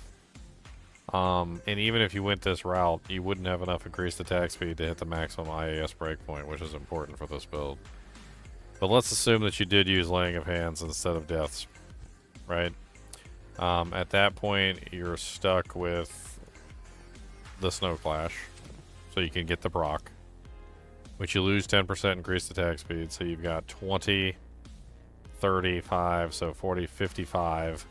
So you'd probably have to switch to High Lords at that point to bring you back up across the breakpoint. That would be my guess. Do I got a bunch of Sojas sitting in here? I usually do. I do have a bunch of soldiers. Yay.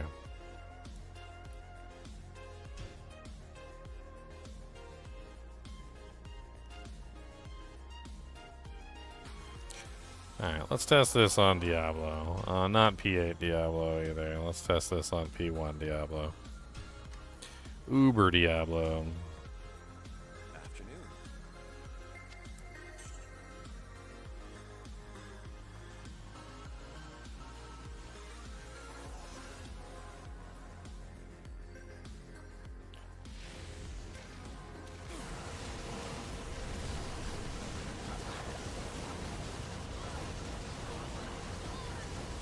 Was this destruction?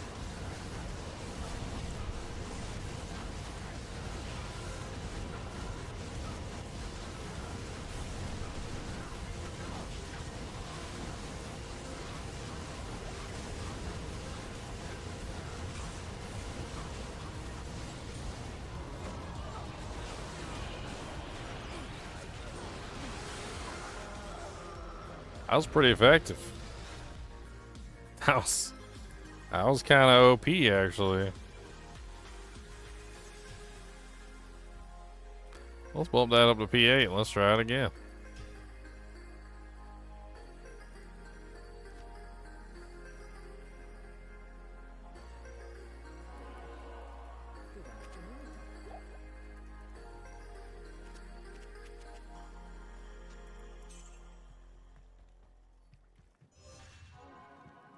So we have 11,664 defense.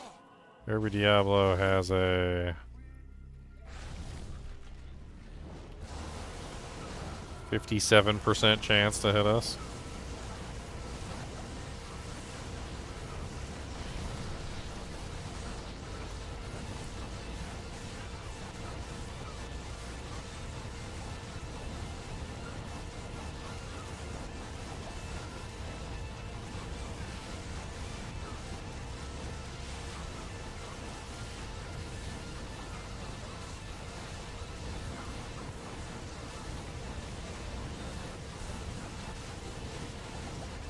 This is Player's 8 Uber Diablo.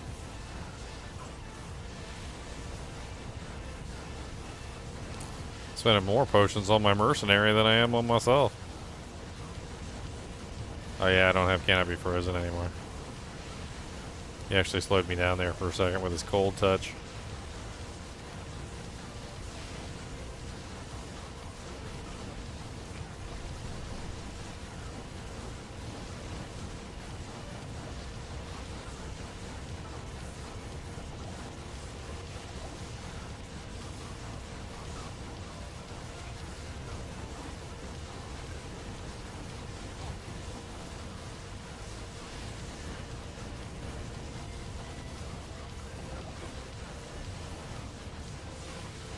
Slow me down, slow me brown, slow me, bow me down, slow me down, slow me down. Come on, baby, slow me down.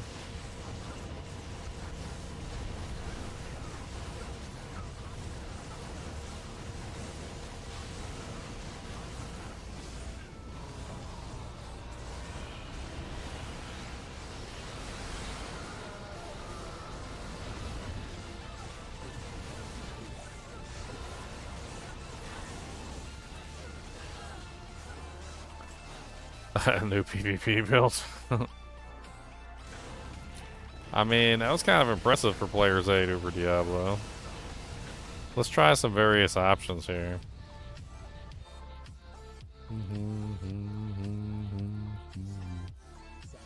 Let's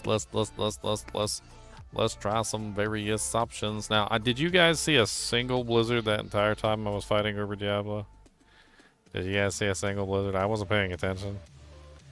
Was there any blizzard? The destruction has a 20% crushing blow on it. Other than that, no. Like 0 crushing blow on anything. Oh, except for maybe Gore Riders, which, yeah, I mean, there's some CB. There's a little CB in there. Yeah, I don't think the blizzard was worth it. Like, it's doing nothing as far as I can tell. Like, the proc chance is just too low. Like, that entire time I was fighting him, didn't even see it pop up once, so absolutely useless.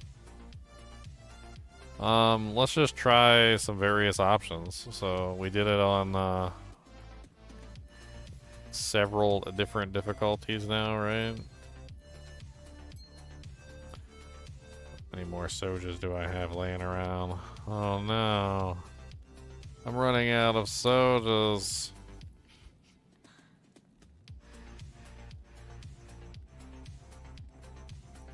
Very hard to see Blizzard with all the procs.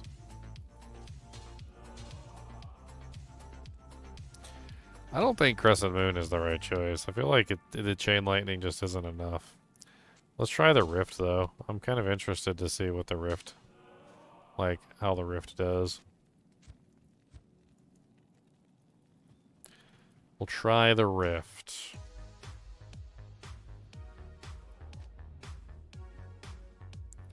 Rifty, rifty, rifty boy. Rifty, rifty, rifty toy. What do you need? Rifty, rifty, rifty burr.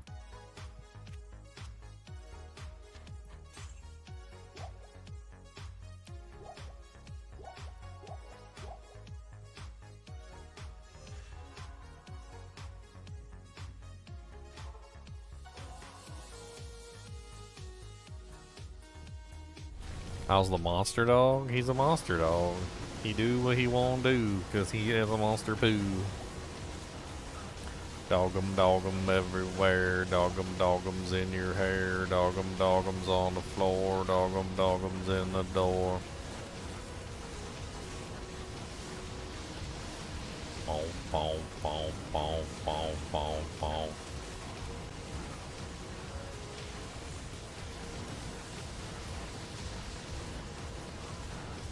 Weird, is it bugged and it's not showing the frozen orbs anymore?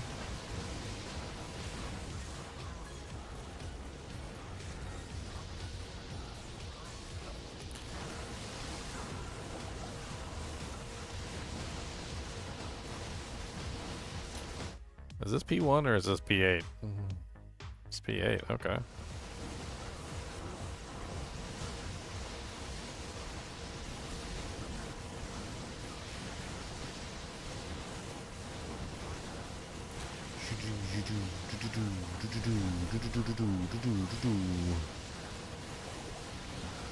Keep on firing, don't stop firing, keep on firing, don't stop firing, keep on firing, don't stop firing, keep on firing. Ow, it hurts, the pain. The pain, boss, the pain.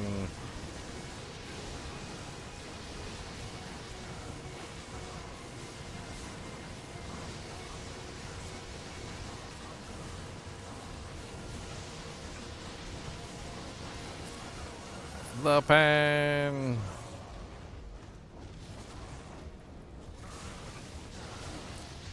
Ow, the pain.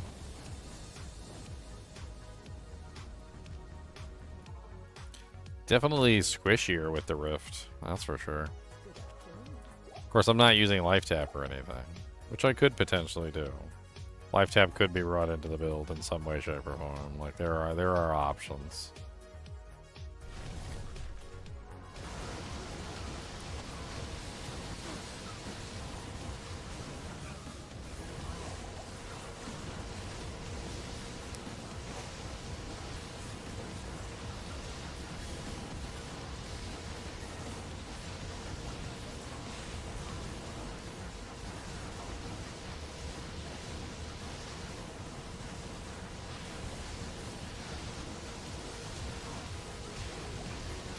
I kind of want to do some empirical tests with this. I mean, I know it's not really very empirical, but...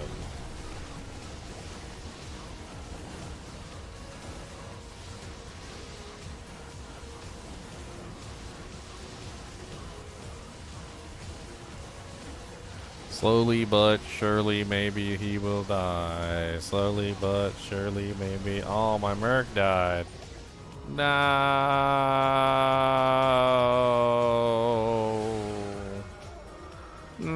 No. He killed my Merc right as he died. That's so rude. That's like that is not very polite at all. Very rude.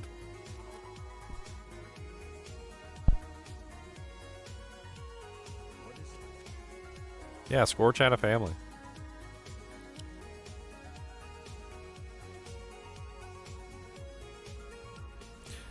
Alright, we have an idea of how it functions. Let's go play around in some areas that, like, actually have some, I don't know, significantly large monster pools or something. I don't know. Let's play around with some stuff. Let's bring the Cold Sunder too.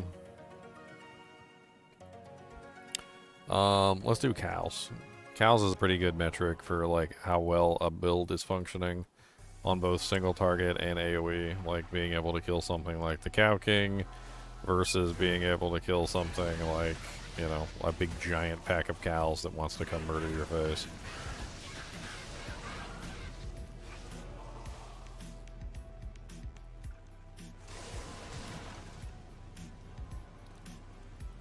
What's up, Mr. Griswold? I know you got a boy. What's up, Mr. Griswold? Can you make me a toy?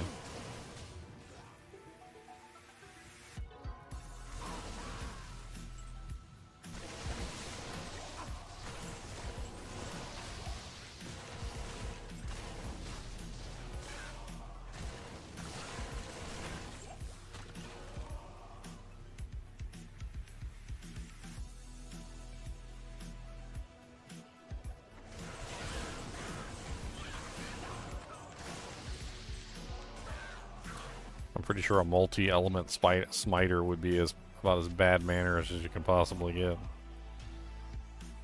Super bad manners mode, activate, form of bad manners.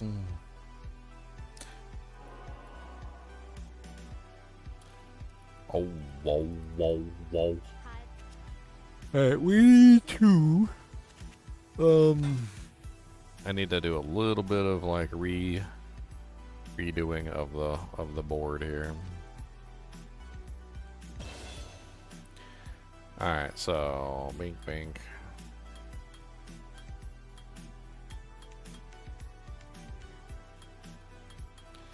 We're gonna go ahead and max out conviction because the different builds have different levels of conviction, and it's kind of skewing the results in weird directions, which I don't like. I don't want the like it doesn't like look good when it's like things are just going weird directions, because like one build setup has like level 25 conviction and the other one has like level 24 conviction and another one has like level 22 conviction and stupid stuff like that. Like, it just doesn't, it's stupid, so we'll find a way around that. Alright, block chance, HP,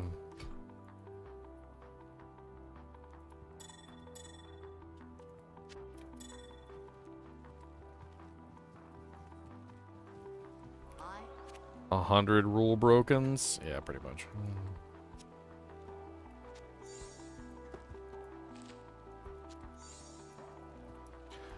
All the rules be broken, boys. All the rules be broken. Well, then we gotta maximize our loot table. Okay, we gotta maximize the loot table so we get more loot. So we gotta put a jaw rune in there. That'll definitely help. What else can we throw in there? Yeah, let's do an eld, and let's throw a flawless emerald in there. Yeah, there we go. Jaw eld flawless emerald. That's amazing. That'll give us lots of loot.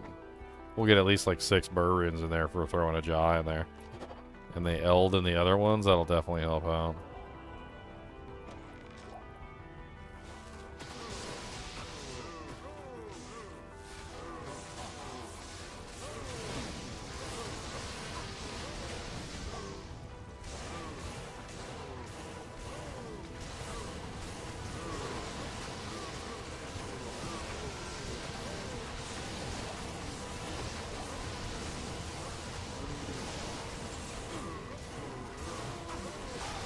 No, the Merc is dead. Long live the Merc is dead. The Merc is dead. The Merc is dead. Long live the wicked Merc is dead. Hey ho, the merc is dead, the merc is dead, the merc is dead. Hey ho, the wicked merc is dead.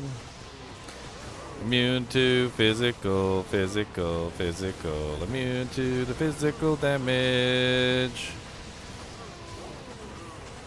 Hello there, little cows. So as you can see, the Frozen Orb doesn't really do very well against large groups. It's one of the big downsides of the Frozen Orb. Let's try Crescent Moon for a little bit.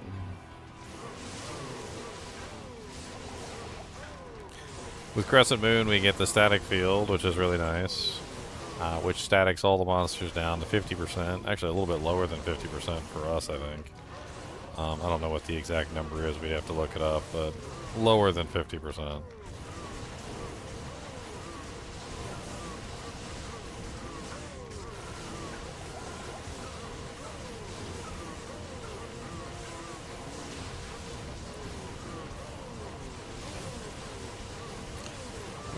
I mean, it's okay. The static field is nice, and it definitely brings down the HP of the monsters quickly, but it's probably not the best place to test this character since a part of my damage is magical damage as well. Which is kind of like a downside of including the principal armor into the build, because then you have, well, you have non-elemental damage. You have magic damage, right? So, like, maybe we'd be better off testing this somewhere like Chaos Sanctuary instead, where all the monsters are undead or demons. Are we still on Players 8? I changed it to Players 1 for the cows. I mean, we can bump it back up to Players 8.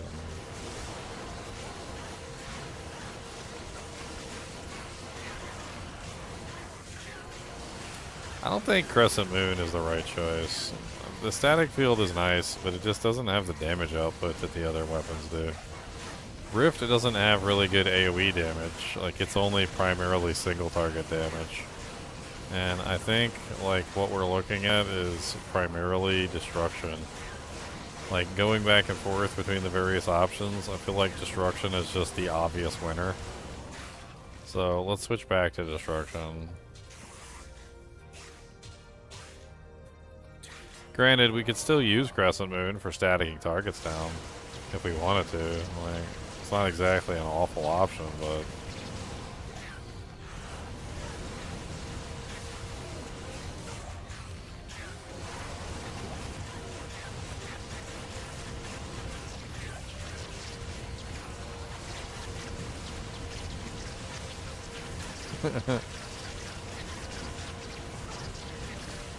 immune to my holy bolts, are you?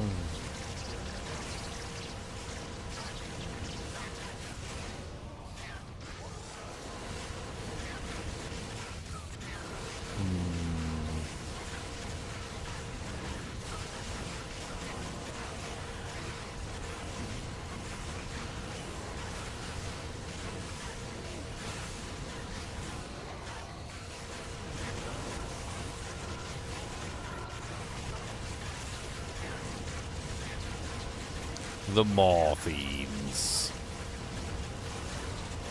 I got like no way to regen HP except for the Phoenix. It's relying on me killing things. Things die so I can suck up your bodies.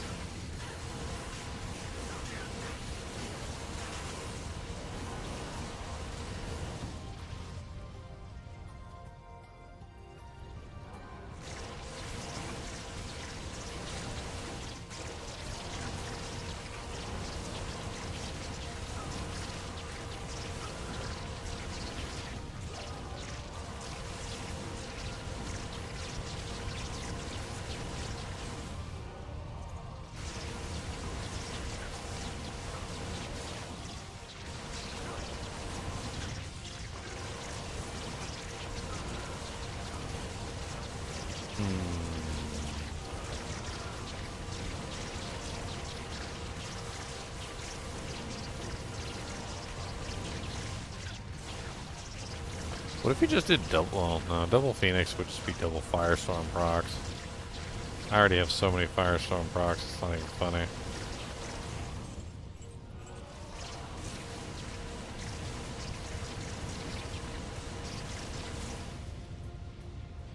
All the volcanoes. So many volcanuses in the anuses. In the anis. One little, two little volcanize in your volcanus's eye. There is another pair of gloves. It's the Hellmouth gauntlets, war gauntlets. But the problem with those is we would lose a large amount of increased attack speed. I don't know if we would still be able to maintain our maximum FPA with the war mouths, but it would just be another proc that we could potentially add into the total of procs. Could be interesting.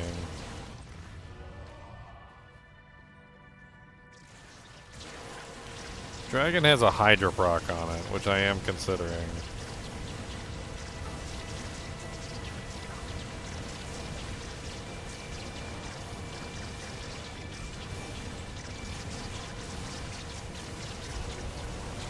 These maggots are non-demons.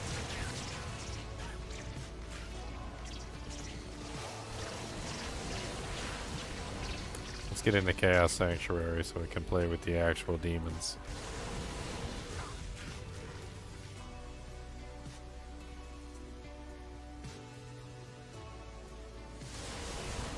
What's up, buddy? How's it cooking, little storm weavers?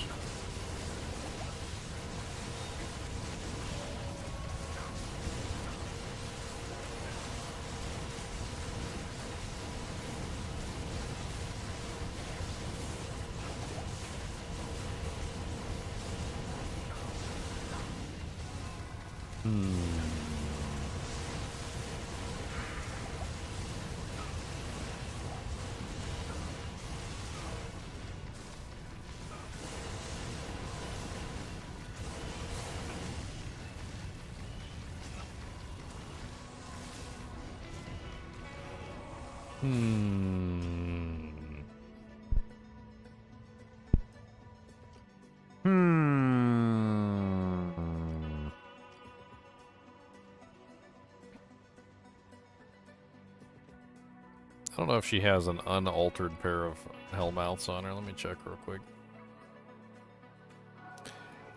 Definitely not the most effective build. I mean, it seems to be working okay.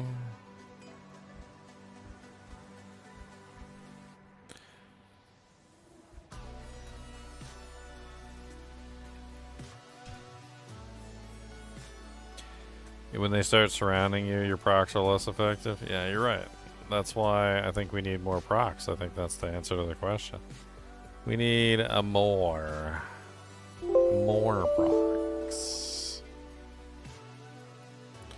I have idea. I have many idea of idea. So many idea. Alright, first off, let's put Hellmouths in here because I do want to test out the Hellmouths. So let's put these in here. Gloves, elite, not elite. They're exceptional. Hellmouth war gauntlets.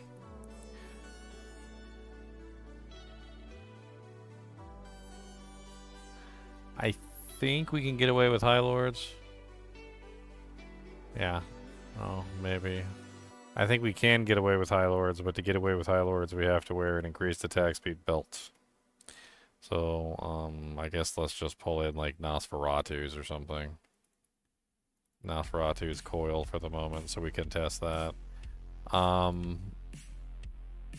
We're also going to re-spec the Paladin a little bit. I have some ideas. I like the Holy Bolt. So let me preface this by saying that I like the Holy Bolt. But the problem is that it doesn't work against non-undead and non-demons, right? So, like, we're running into situations where we come across, like, non-undead, non-demons, and we're kind of relying on the Holy Bolt to help out, and it's not helping out. So, like, I want to try and, like, eliminate the Holy Bolt from the build. Not necessarily because I hate it or anything, but because I feel like it would just make the build much more stable. in the long run to like not rely on the holy bolt. So we're gonna do a little bit of swipsy swapsies. We're gonna move in the dragon armor instead, which will allow us to drop holy bolt and gain hydras, which should be interesting.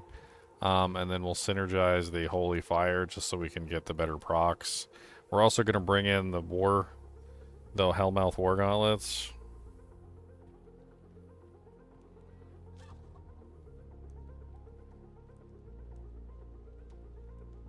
That's right, I like big procs, and I cannot lie. I like big procs that make me fly. Don't tell me what to do my high, cause I'm going to proc with lies.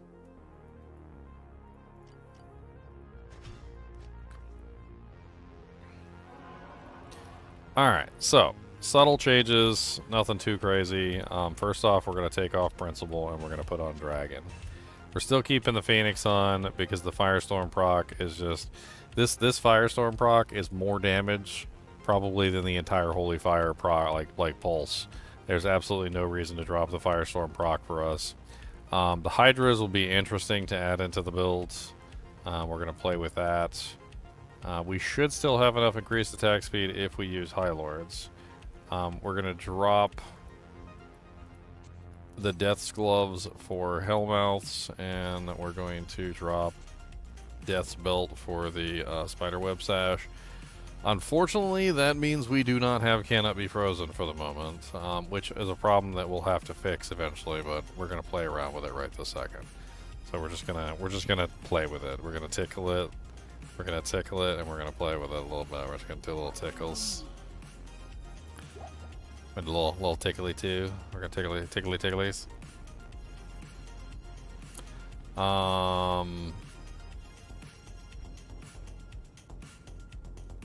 Okay, so we need to do a respec here. Yeah, we need to do a respec. Okay. So...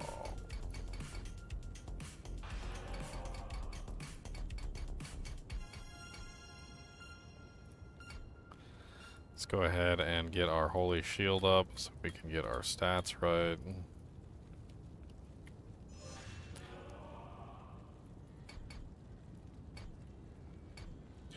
Alright, and then now we need to build Conviction.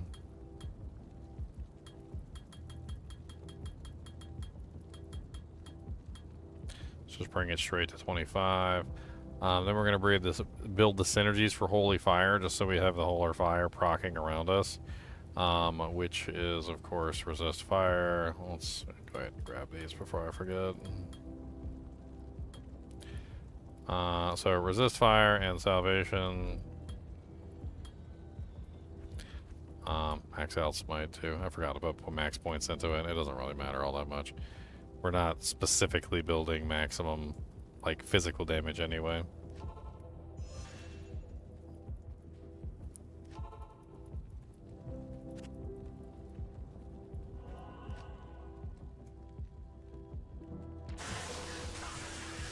Immune to fire monsters. Look at that. Beautiful. My favorite.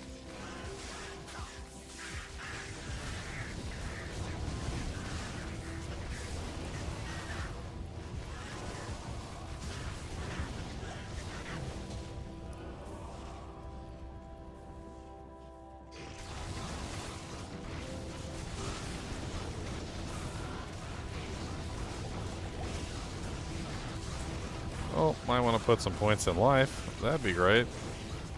HP is nice. It's nice to have hit points.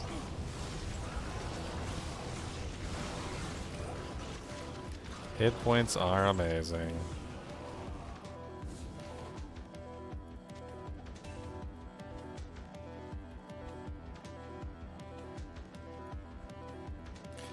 Check Arcane Sanctuary. There's fire immunes here, there's physical immunes here, there's cold immunes here. We don't necessarily need the cold center with this setup. I don't think we have any cold damage going off anyway, so just lightning and fire.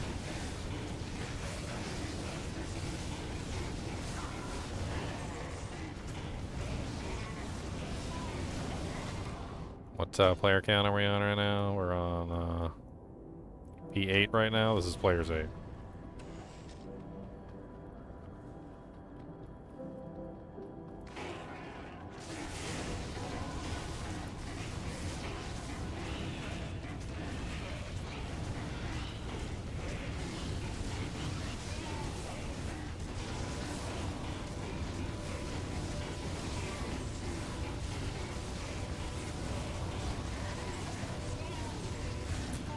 Those are fire immunes that I'm killing on player's 8 relatively effectively, which is actually kind of surprising.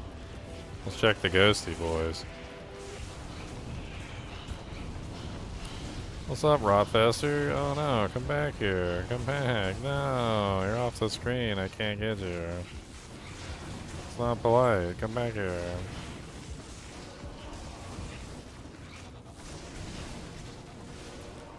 Okay, well, you're just gonna stay over there on the edge of the screen.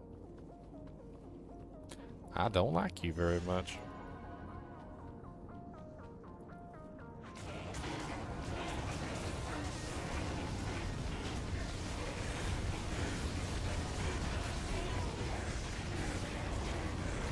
What's up, Mr. Ghoul Lord?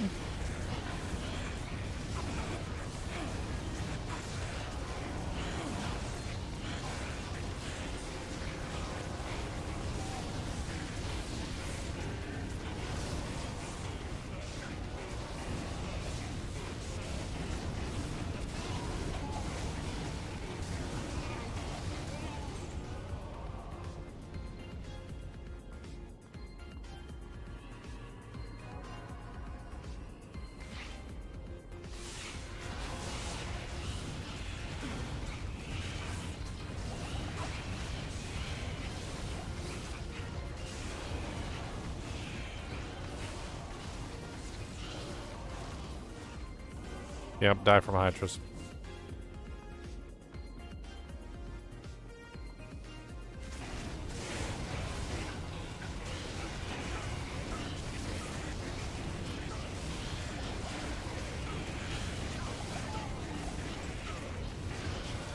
Immune to physical. Ah.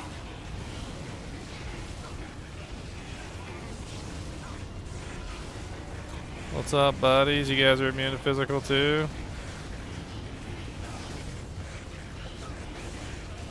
Are you?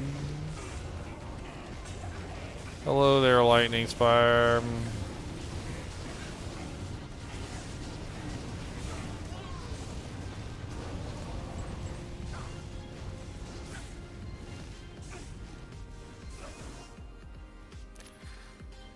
Raw. Is the Merc boosting the build? Yeah, he's basically got static field. And he's an elemental damage character. And I'm running conviction, so like he generally helps out a lot. He's also applying lower resistance curse.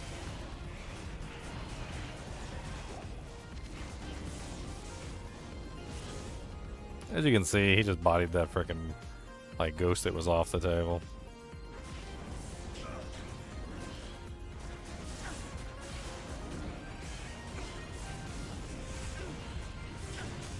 No.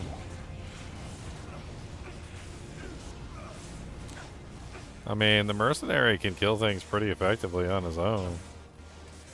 I mean, if you watch him, his damage isn't awful. Like, bring him up here and watch him just like melt monsters. This is P8, by the way. Like with Conviction Aura and the negative res that he's running, like he's kicking some booty cheeks. Like he's dishing out some damage. He's punching some wieners and taking names. Why not Doom over Destruction? What would Doom give me? I don't think Doom has any procs on it, does it?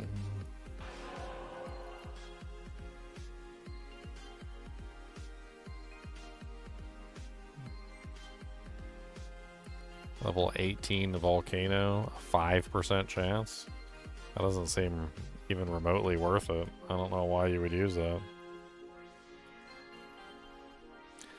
Yeah, but elemental damage doesn't transfer through to smite, so like I'm not getting anything from it.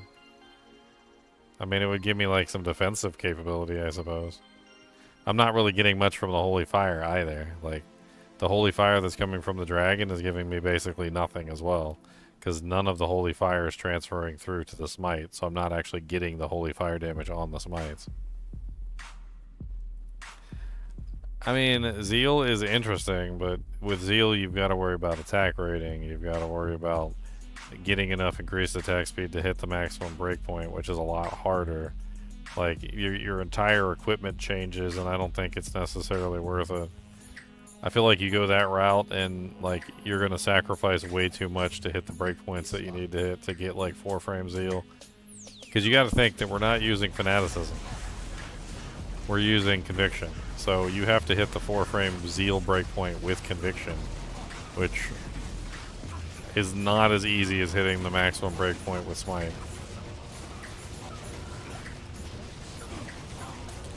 Mercenary got murked. I don't know why my mercenary died, but he's freaking super dead-eyed. I don't really know what to say. Gotta punch him any freaking way.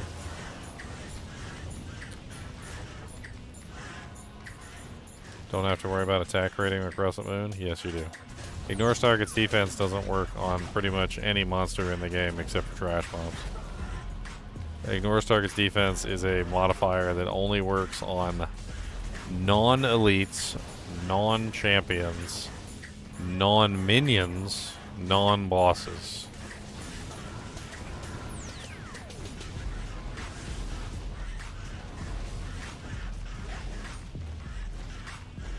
I'm too stuck on breakpoints? I don't really think I am. Like, when you're trying to do a proc build, like, it's kind of like your most important thing.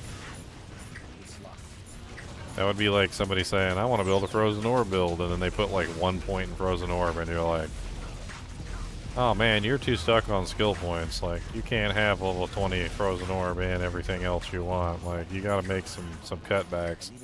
I'm like, bro, it's a frozen orb build. Like, you gotta put points in frozen orb. That's the main thing. I mean, this is a proc build. The main thing is attack speed.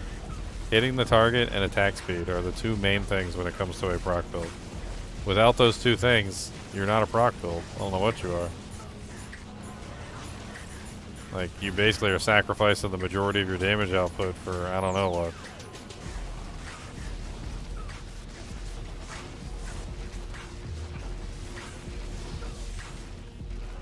Yeah. Dude, this build works really dang good on certain monsters. And of course, obviously, there's some monsters it doesn't work as well on. But like, the lightning and the fire is off the hook. Cold is a little bit harder to build in this particular scenario. I mean, you always need more attack speed with a proc build, but I'm pretty sure I'm capped out. Or at least as far as I know, I'm capped out. Hellslingers, oh, going to die. Punch them right in their big eye. Volcanoes under their anus. Gonna hit them. Hey, it's heinous. Oh, I like it when they group up, because they're gonna get punched in the butt. And I don't really care what they say, because we're gonna punch them anyway. I'm not sure if the extra wisp projector is necessarily worth it. It just brings me from a 10 to a 20% chance to cast the lightning. I feel like the lightning's going off all the time anyway. I think we should swap back to the Carrion Wind for the extra procking effects. Yeah, Deadly Strike does not apply to Smite either. We're not building physical damage anyway, so it doesn't matter. Where's my Carrion Wind? Let's put one more Carrion Wind back on. Let's switch it around a little bit.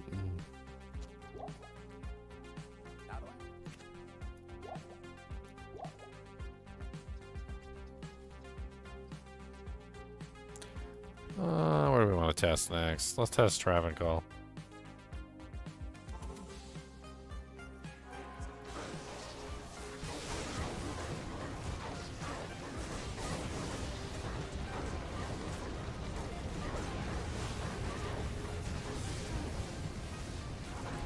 What's up, Moonpox? Stone Skin, huh? You got a bunch of heals. Let's see if we can kill you through your heals. Let's go. This boy is just in eternal suffering right now. I'm just like burning him, lightning him, like smacking him in the face with a shield, breaking his bones, crushing him. Like, it's just, and his friends are healing him, like meteors falling down on his head. He's literally just in permanent pain.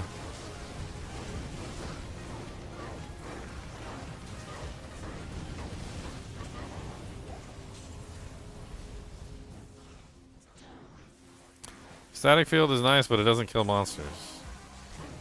I feel like if there was a way to add static field into the build that doesn't necessarily, like, completely gimp the build, that would be great. But unfortunately, most of the ways to add static field into the build just completely gimp the build. I don't think it's really worth it.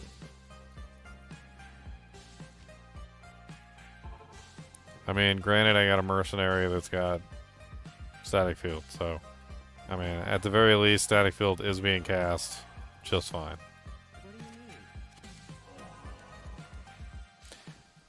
Rogue with Faithbow is it's very unreliable. I've tested it on many builds before. It just doesn't work very well, unfortunately. It's not... It's okay. Like, if you're a ranged character and you're using the Faithbow girl, then, like, a lot of the times you're in range. But if you're a melee character, most of the time she's nowhere near you, and the frickin' fanaticism aura is never on you. It's awful.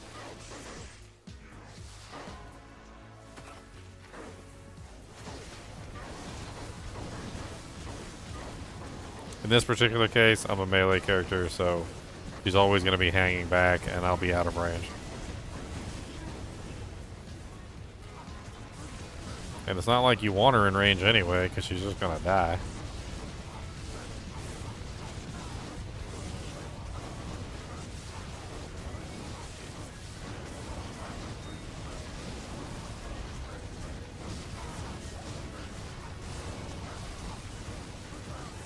Are they dying, or are they getting healed? I think he's getting healed. Pretty sure I just, like, DPS through those heals, though. That was pretty impressive. What's up, buddy? Buddy.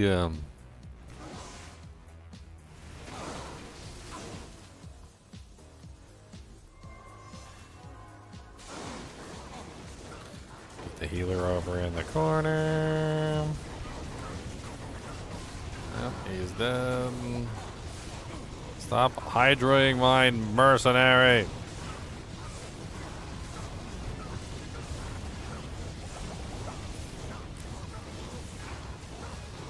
So, Players 8 Council is a little rough. I can't believe I'm actually able to kill anything, though. That's kind of impressive. I didn't think I was going to be able to kill anything. With them cross-healing each other, like me just diving in here and them cross-healing each other on Players 8, I did not expect them to be able to kill anything, to be perfectly honest. Like, let's see if we can get Torquays for this. Let's start wailing on them. Let's get the full DPS output going. Let's see if we could take them down. Looks like we're losing momentum because we got frozen. I see one of them is cold enchanted. Unfortunate. Poor unfortunate soul.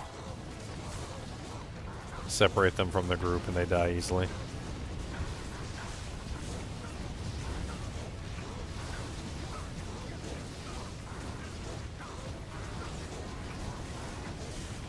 Go killed the Diablo. I already killed the Diablo a bunch of times.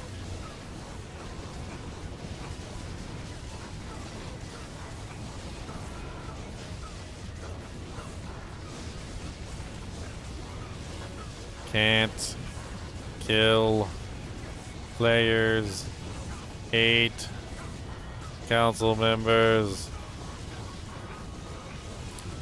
I mean, they can't kill me either, though, which is quite interesting. I don't know why I'm not dying. I legitimately don't know why I'm not dying.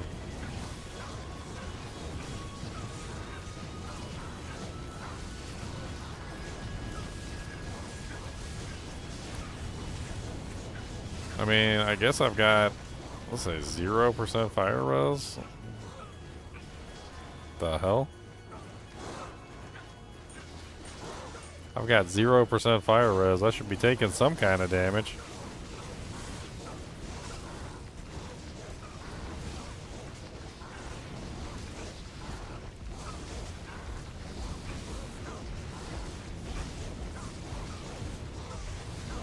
Beating the crap out of me. They just spam heal everything. Spam healing everything. It's not very nice to sing. Spam feeling everything. Oh, whoa, whoa, spam feeling. Oh no. It's a pedophile.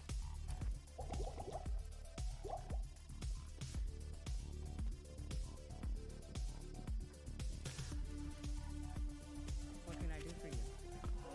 Wish projectors are lightning absorption. I mean, there's a lot of fire going on too. I think there's fire absorption on the Hellmouth gauntlets, which is also kind of nice.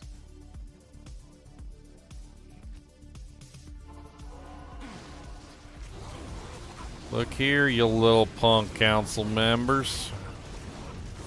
I don't much appreciate you not dying. All I need you to do is fall down. That'd be great, thanks.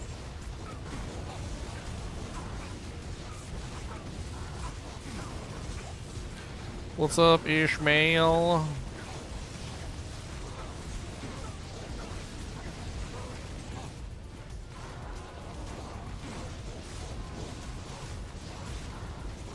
Punch, punch, punch, punch, punch, punch, punch, punch, punch, punch, punch, punch, punch, punch, punch, punch, punch, punch. Just punch them all the way across the entire arena. Change directions.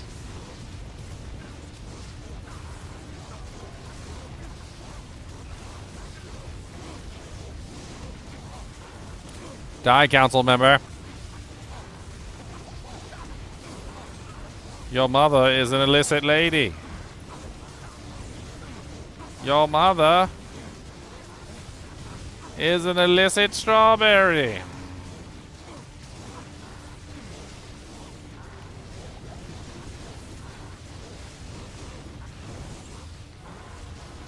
Ah, I stunned you. Go away, little man. Go away, little man. Little council member.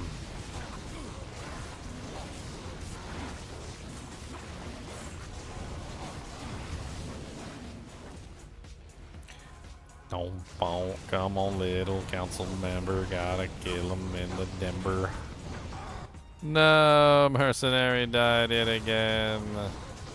What can we do to save him? Oh, what's up, Torquey Torquey?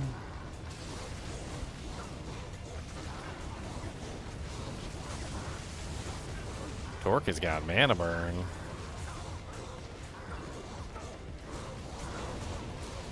Extra fast, mana burn, stone skin, cold enchanted, everything enchanted.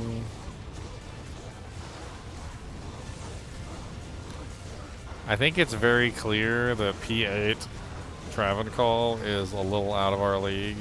Not that we can't like separate them and kill them slowly, but their cross healing is just too much for us.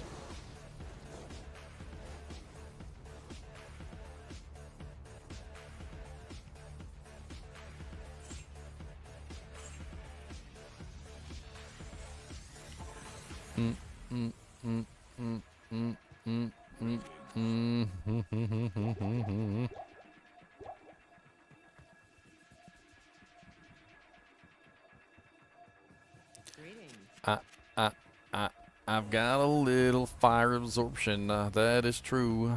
I've got a little fire absorption, don't you?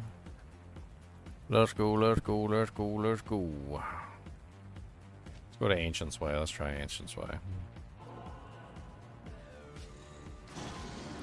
What's up, Afflicteds? Dead, dead. Dead, dead. What's up, Spike Fiends?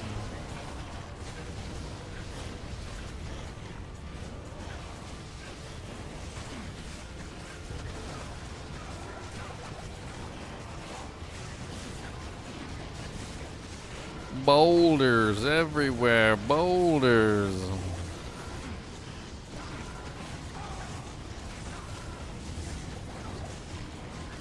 You know, y'all crack me up something fierce, man. I swear. What did it say on the thumbnail when you guys came in here? It said Proc Smite build, didn't it? It said Proc Smite build. And like, what's the first thing y'all guys recommend? You're like, wouldn't you be better off with Zeal? The thumbnail says Smite, sir. I'm gonna start fighting people in the streets, on the lawn. We're gonna fight on the lawn. We're gonna get grass stains on our pants. Okay, we're getting grass stains.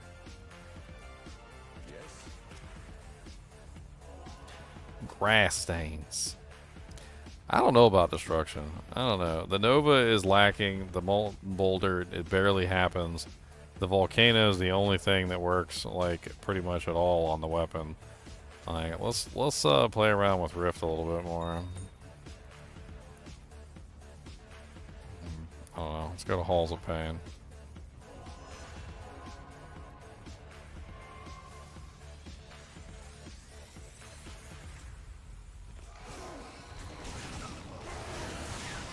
Of course, immediately cold immunes. Trying to test out a Rift, and it's like just immediate cold immunes.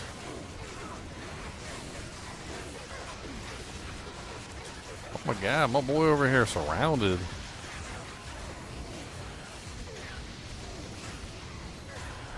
I will smote you into the dungeon. Dungeon smoting.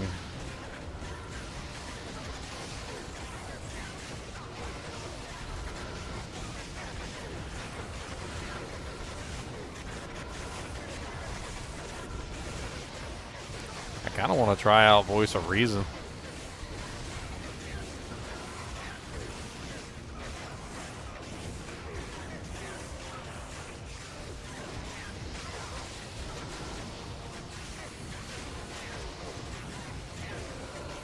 Voice of Reason could be interesting.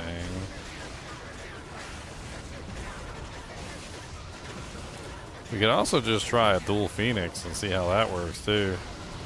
Dual Phoenix could be kind of interesting as well.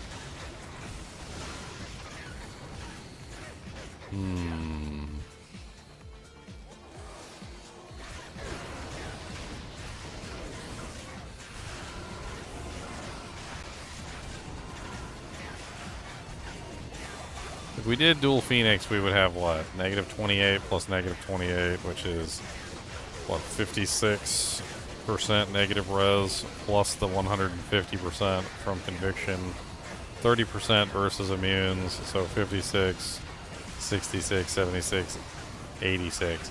So negative 86% on any fire immune.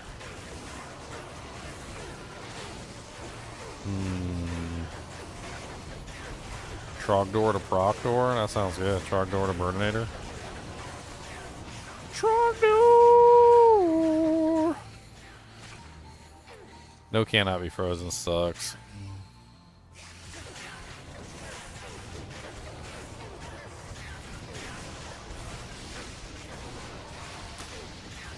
No, cannot be frozen, sucks, bullywhackers.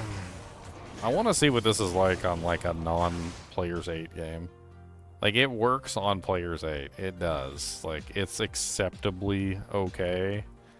Let's go play around with it on P1 in the same zone, because I'm kind of curious, like, what it's like on P1.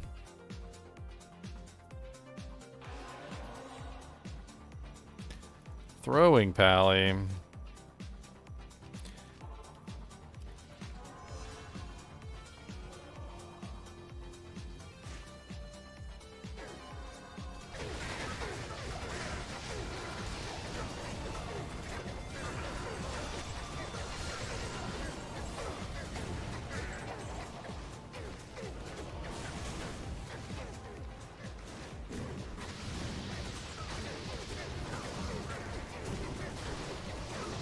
I mean, honestly, it's working pretty dang good.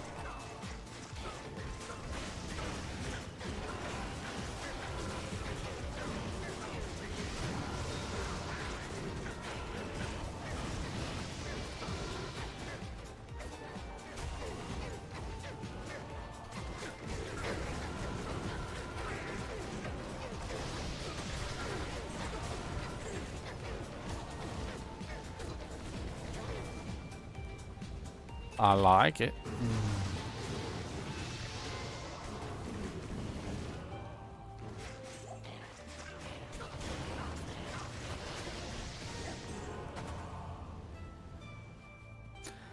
Everything melts for days.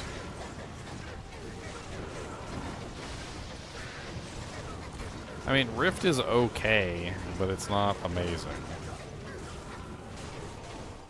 I don't know if Voice of Reason would be any better. I know Voice of Reason has negative cold res on it. It also has Ice Blast, which Ice Blast is really interesting for single target.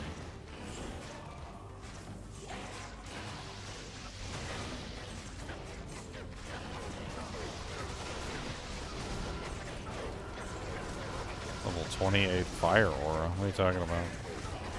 I'm only running the 14 that's on the Dragon Armor, that's it.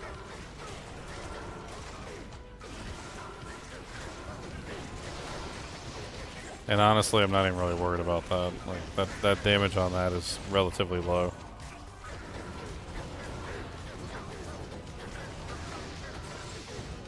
It's not even really part of the build, it's just additional damage. I ain't mad at it. I'm not relying on it. It doesn't translate through to the weapon either, so to the smiting.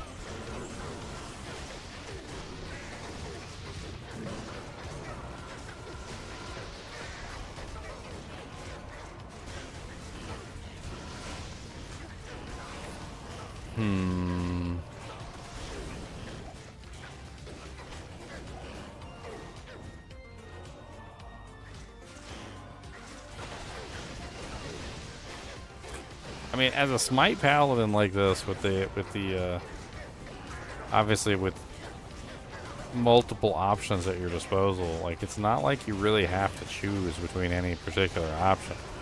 I don't even know if any of the options are necessarily the best because they all offer specific advantages. Like if you're fighting cold immunes, you could switch off of Rift or Voice of Reason, and you could utilize something else. Like, you don't have to use any of the items specifically. Voice of Reason is cheap enough where you can literally just keep that around on swap. Crescent Moon also is cheap enough. You could keep it around on swap. Except like an arsenal of weapons.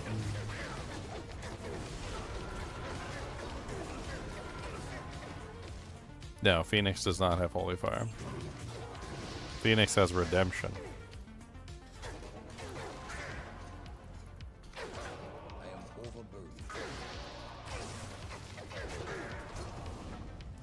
He's dead. Merc is dead. He's dead.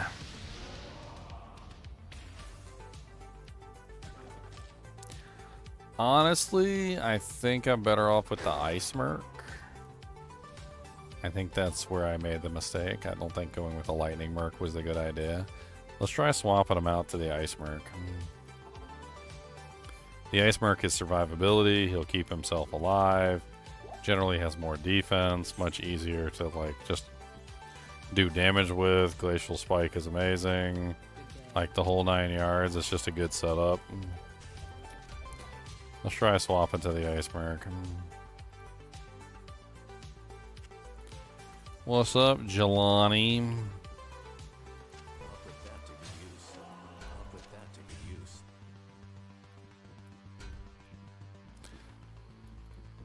Skim of a Nightwing's Veil.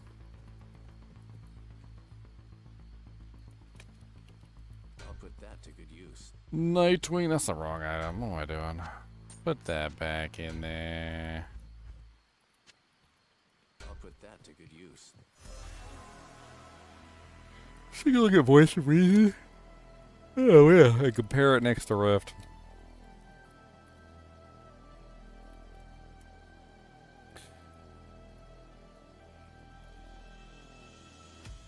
We're gonna compare the two side by side.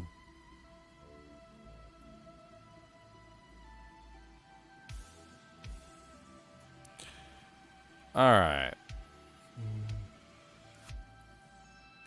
Level 13 Frozen Orb versus level 21. However, same percent chance really, 15 versus 16. Rift is on attack. Frozen Orb is on striking. Doesn't really matter though. This one has Tornado, a 20% chance to cast level 16 Tornado on striking. It's physical damage, we can't really multiply that with Conviction. 18% chance to cast level 20 Ice Blast though is pretty impressive, which is a pretty nice amount of damage. Negative 24% enemy cold resistance would also help, and it also has Cannot Be Frozen, which would probably help out tremendously. Downside, Ice Blast is single target, whereas Tornado is multi-target. Frozen Orb level is lower, so the overall damage would be lower on the Frozen Orb, but we would pick up an additional Ice ability and more negative res to bring the monsters closer to negative to 100%, which is really what we're looking for. On top of that, I believe Voice of Reason can actually be made in a Phase Blade, which does help out. I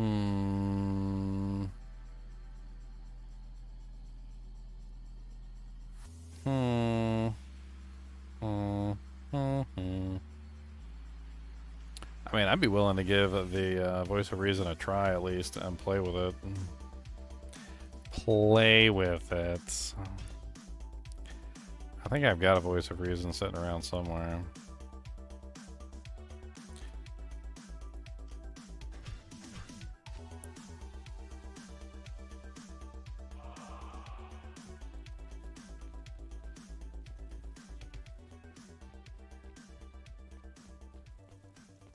I thought I had one sitting on this character.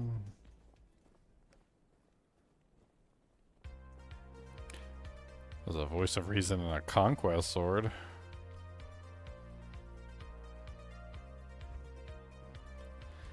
Definitely not what I wanted. Let me check, what's his name? Frosty Cheeks. Where you at, Frosty Cheeks?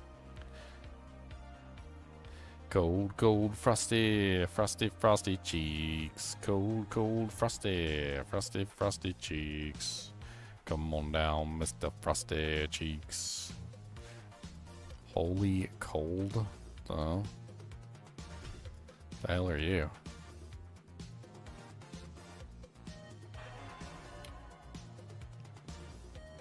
I can tell I didn't set up this character. I can really tell I didn't set up this character. That was not my character. The way the charms are set up, like the whole thing about the character, everything about it was like, that's not your character. That's not your character. You didn't set up that character. He's not your character. You didn't set up that character.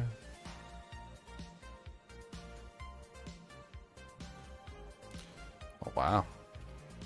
That's some crazy thunder outside. Well, I guess if my power goes out, I'll see you guys later. And my beard is like just fluffy. I got a fluffy beard now, guys. Don't be jealous of my fluffy beard. Don't be jealous. Actually, you know what? Do be jealous. That's alright. You can be jealous of the fluffy beard.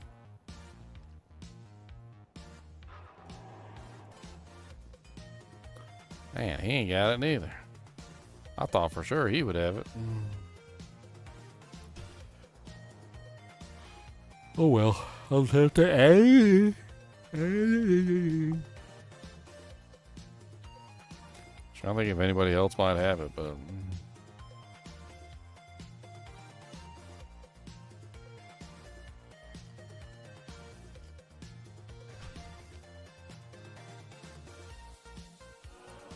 is that caused by Chinchilla fur sticking to the beard? I don't know, maybe. We're gonna steal her Phoenix. That way we can test out a double Phoenix setup just for fun.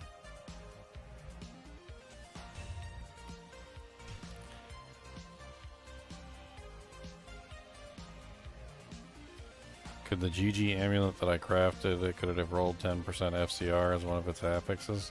Yeah, it could have rolled 10% FCR.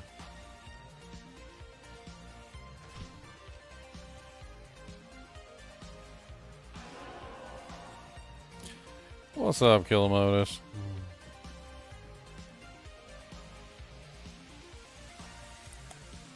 Alright, let's try this Phoenix in here. I'm curious.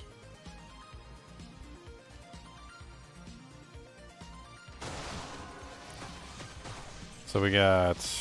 Oh yeah, that's right. I forgot.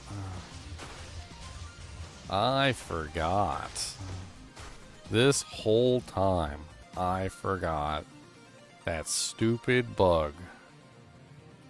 So any of the Phoenix shields that come from Diablo II LOD, for some reason, whenever you make a shield in a Phoenix, or in Diablo II LOD, and then you transfer that LOD Phoenix to D2R, the negative res does not work. Notice how it has negative 28% resistance, but there's no negative 28% resistance on the panel. So this entire time I've been testing the character with a tremendous amount of fire damage, mind you, with the Firestorm proc, with the like Hydras, with, you know, like the destruction volcanoes and the molten boulders and all that other stuff. I didn't even have the negative 28% fire res that I was supposed to have from the Phoenix, because the Phoenix, stupid Phoenix that you import from Diablo II LOD, for some reason never carries over its negative fire res, which means I need to go get myself an actual, like, legitimate Phoenix real quick. Hold on.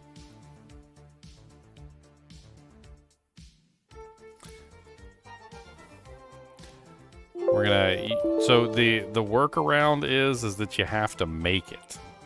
That's the workaround. So you have to actually craft yourself a Phoenix, which isn't really quite like the same. Plus you can't guarantee the stats on it, which can definitely be a pain in the butt, but you have to craft it yourself. So we're gonna have to add the base, and then we're gonna have to craft it ourselves. That's what we're gonna have to do. Kind of invalidates all the previous testing that we did, because that negative 28% fire res probably would have had a really huge effect on all the monsters that were, well, relatively immune to fire. A kind of ridiculous amount, actually.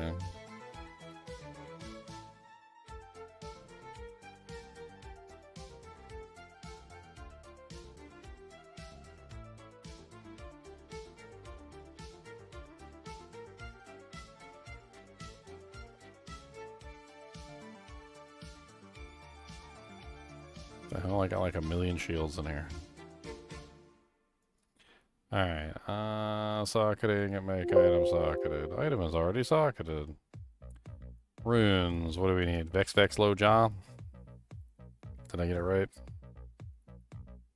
Vex, low jaw, come on down and get a raw. Vex, low jaw, we got a Vex, low jaw. Vex, low jaw, come and get a Vex, low jaw. Vex, low jaw, we need us a Vex, low jaw.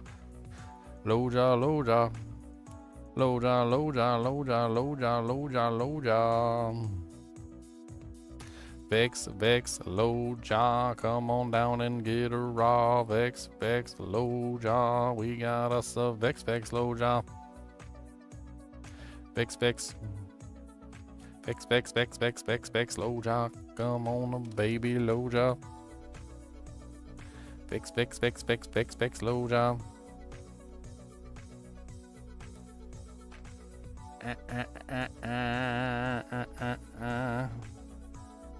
Bow, bow, bow, bow, bow, bow. Bow, bow, bow. Copy this. Roll it here. Without fear. Punching beards. Because that's what we do. Gonna punch a beard. Gonna punch it for you. Punching all the beards in the world.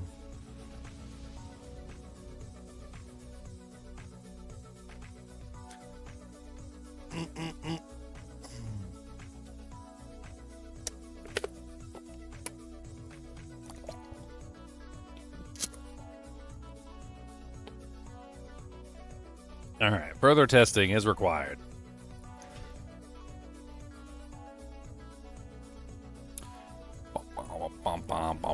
bum, bum, bum. Alright, you guys ready to see the magic? I'm going to show you the glitch.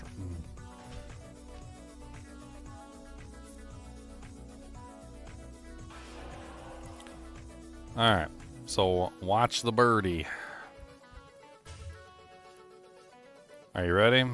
Look at the negative 28 res. You see this? Watch.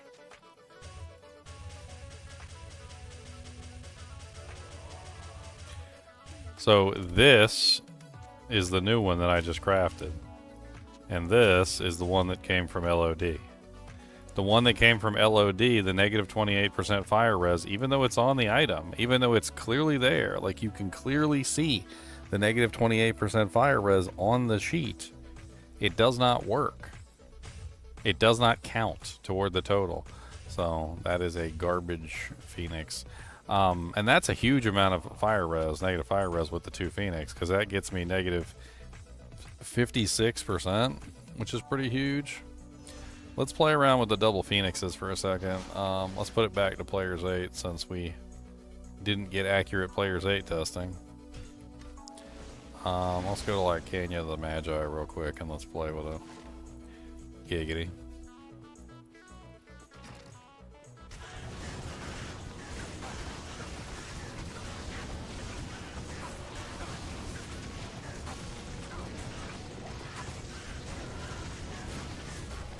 Man, that fire damage is, with the dual Phoenixes isn't bad.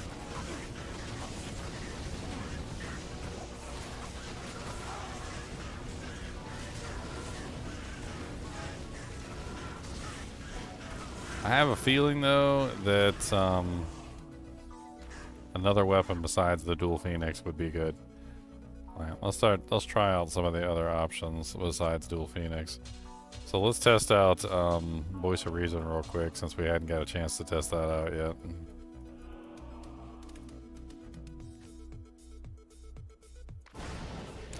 Oh wait, these guys spawn low level. Hold on. River of Flame. Let's do River of Flame.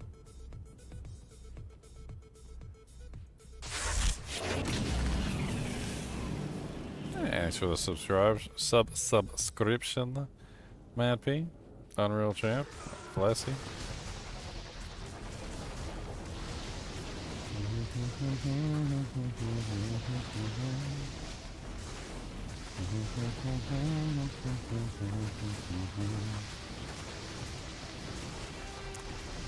Voice of Reason is not that amazing.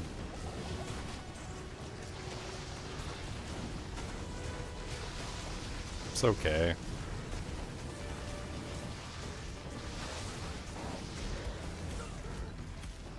Huh.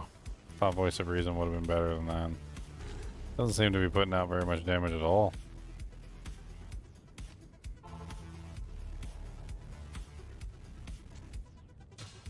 Let's try Destruction again, now that we actually have the negative fire res, which we should have had to begin with, which will probably beef up Destruction tremendously.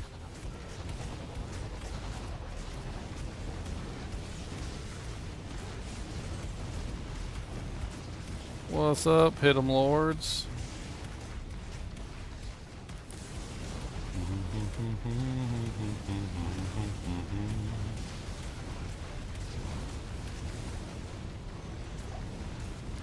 Poor guy.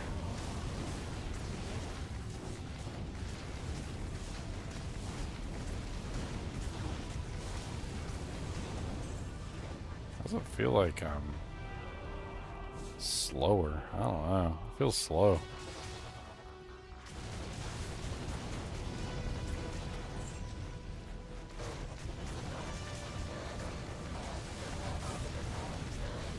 Yeah. I mean, the negative res is definitely helping, but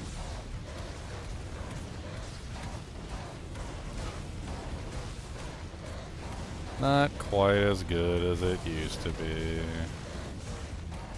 Oh, I'm an idiot. I'm a big idiot. I'm a fat idiot.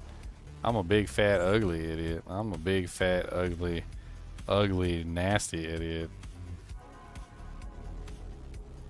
Big, ugly, nasty idiot, boys. No conviction aura definitely would make things go slowly. Big fat stupid idiot, that is me. Big fat stupid idiot for the spree. Don't let nobody know about my sins. Come on down and let's take a win. See, now I feel bad about like my testing on some of the other ones, because like, did I have my freaking conviction aura off the entire time like a big old dumbly? A big old dumbly bumbly? Like, I gotta give Voice of Reason another try now, because now see, I feel like I messed it up. So let's go get Voice of Reason and let's try it one more time.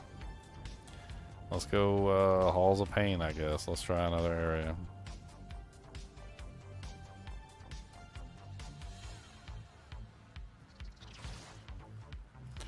What's up, maggot?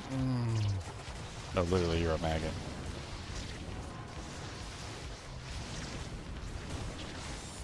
That was actually kind of impressive.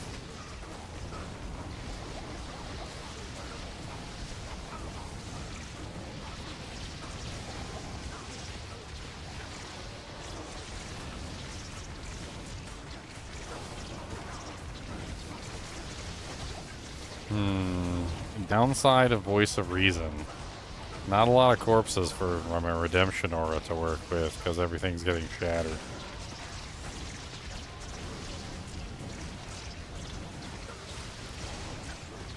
Like, Frozen Orb doesn't necessarily shatter everything. It is cold damage, and things do shatter on occasion.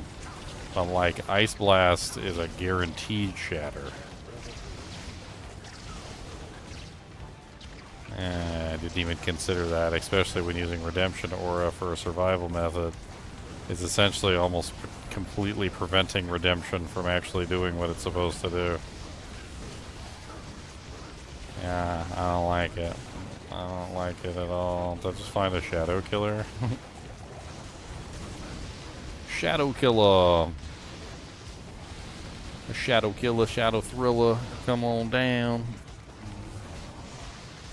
Okay, I mean, Voice of Reason seems to be performing relatively well. Let's try the Phoenix, the dual Phoenixes.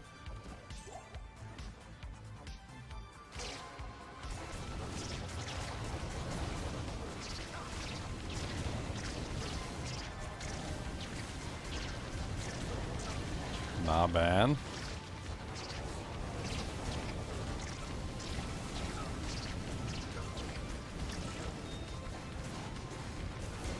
I don't think a druid could even cast Firestorm with the speed at which I'm casting Firestorm. That's kind of like insanity right there. That Firestorm cast speed. Like, what the hell even is that? It's like 40... What is it? 40% chance. So it's a 80% chance of level 22 Firestorm and a 4% chance of level 12 Firestorm. So I'm basically spamming like an insanely large number of Firestorms at the target. I guess technically I also have the Firestorm from the Hellfire Torch, even though it's not the same Firestorm.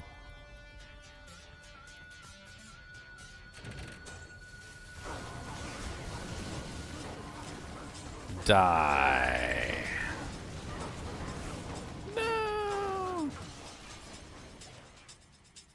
Yeah, it's too much. I wasn't like maintaining my health because I kept dying over and over again, or the monsters kept getting shattered over and over again, which definitely didn't help. It seems like avoiding cold damage would probably be a good idea for this build if you're relying on redemption to suck up the corpses, because it pretty much just makes it so that you don't have any corpses otherwise. Which also kind of eliminates the mercenary too, if I end up going with the cold mercenary, because he's going to end up shattering all the corpses.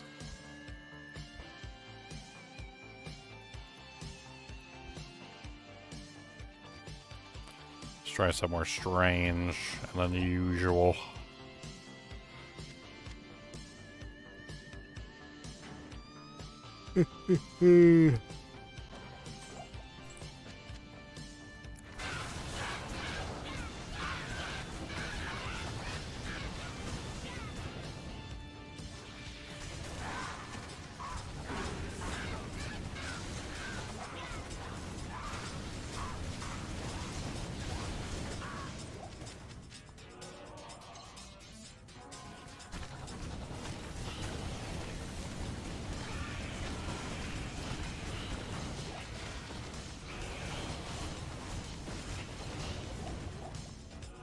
Huh. That was a P8. That was P8. Try P1. Let's do a couple monsters on P1.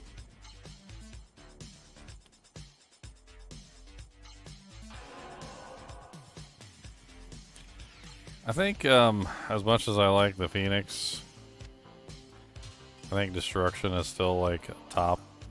It's definitely still top.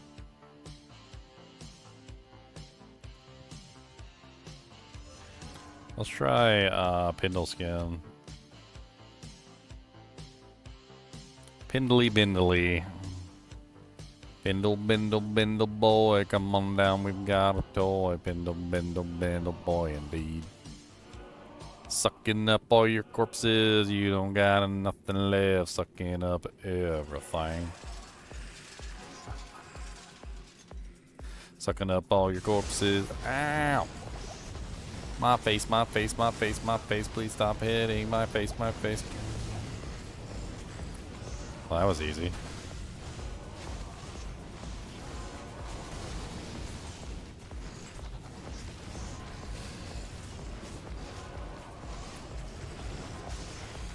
Well, we could try and steal a Soge. I should have got a bunch of Soges. So we could do some testing on Uber Diablo again.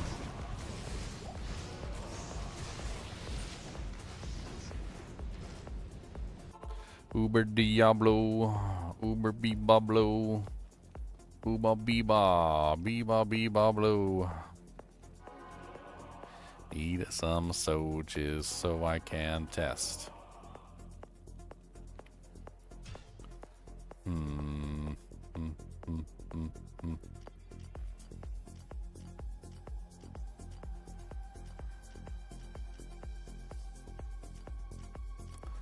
Stealing Soges from everybody in town.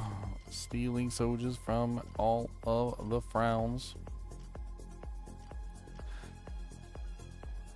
Stealing, stealing, stealing Soges. Stealing, stealing, stealing Soges. I could have sworn one of these guys had a bunch of Soges on them. I think it's this one. It's like I took them all. Boom, boom, boom.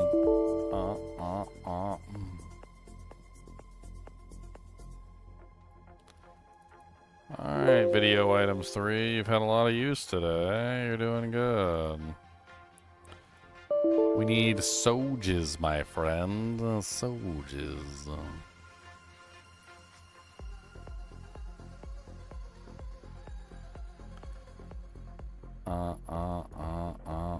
Unique items, jewelry. Take some rings and put them in. Get them Soges on the win. And we gooey duping, yeah. Dupins. Duping all the Soges. Duping all the Soges. Duping all the Soges. Duping all the Soges.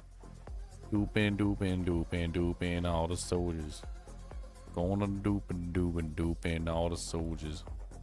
Duping all the Soges. Duping all the Soges.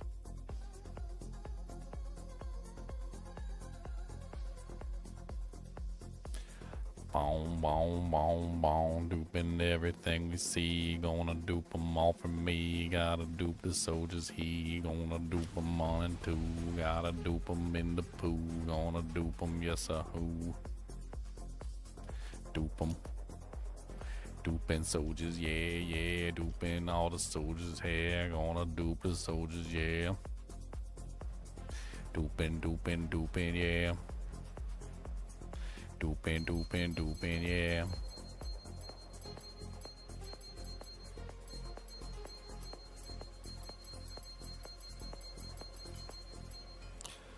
Alright, look at that. A whole bunch of Soges. Plenty of testing material. Oops.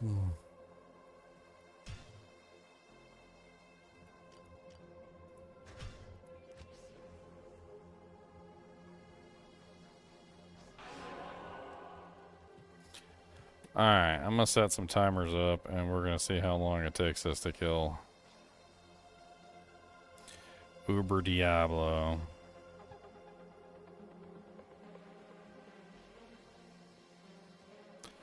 Uber Bibablo.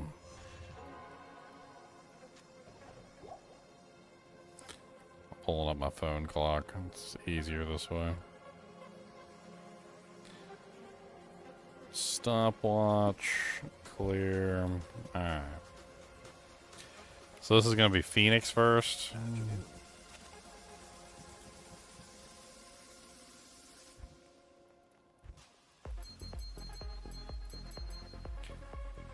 We don't technically need either one of the Sunders while we're doing Uber Diablo, so that should be fine.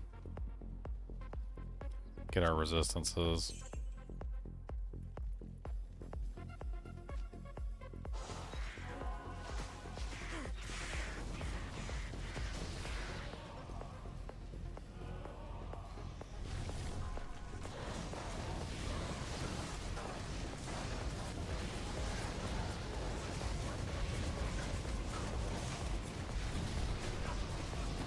Alright, first test. Double Phoenixes.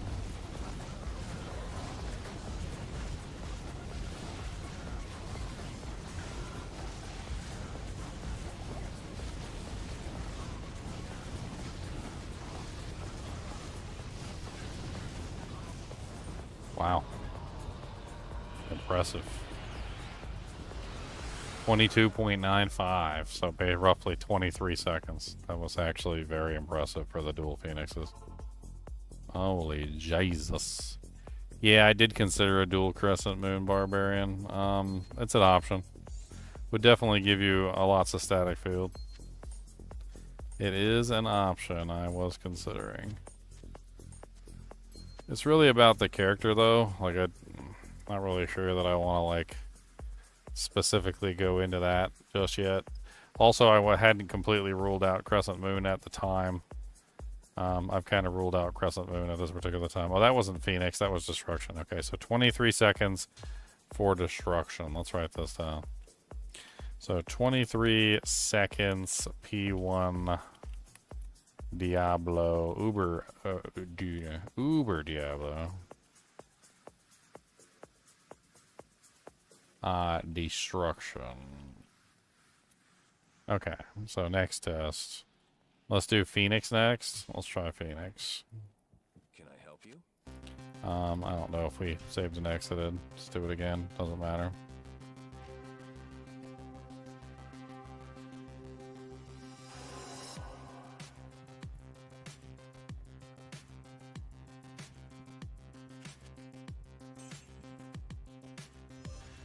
Alright, so this is dual Phoenix.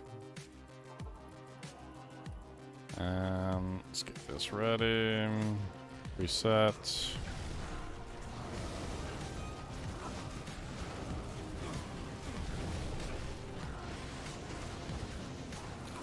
Uber Diablo won't take any damage until I hit him with Prevent Monster Heal anyway, so not even really worried about it.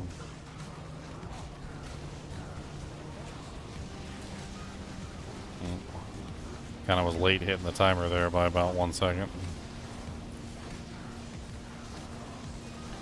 Trying to keep the mercenary alive. We'll add like 1 second to whatever it says, since I was late.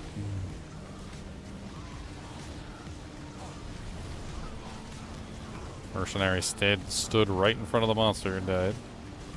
Probably better if we do this without the mercenary anyway, but...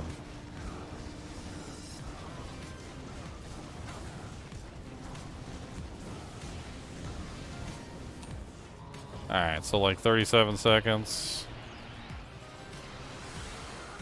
So dual Phoenixes is about 37 seconds. We can do the Destruction again too without the mercenary. Just to like double, triple check. Let's do the Destruction without the mercenary. What am I doing? I'm doing a Theorycraft, Miles. What are you doing? What are you doing, Miles?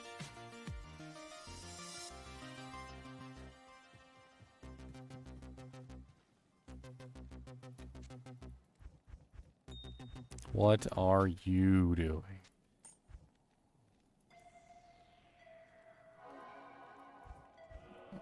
Oh, destruction. There we go. Alright, let's do the destruction one more time. Yeah, I don't like relying on the Act 1 Faith Merc.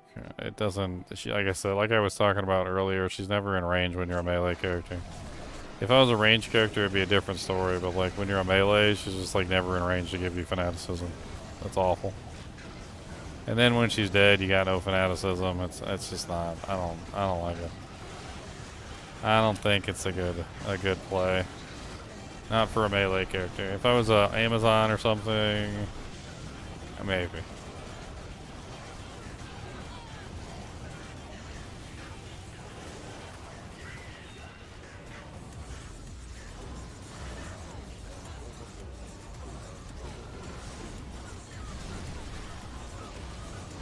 Oh my god, there's so many monsters.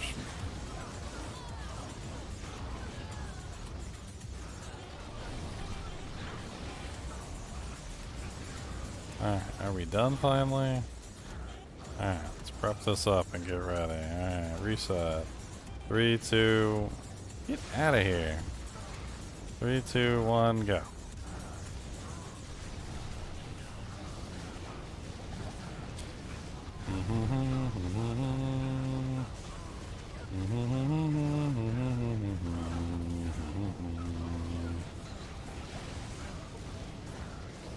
$15, $16, $17, $18, $19.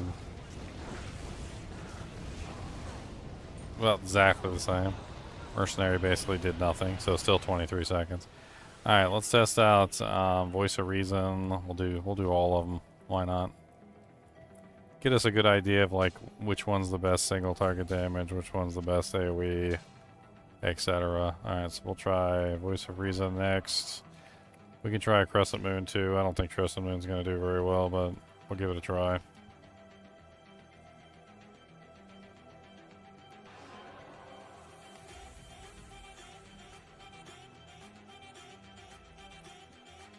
do you need?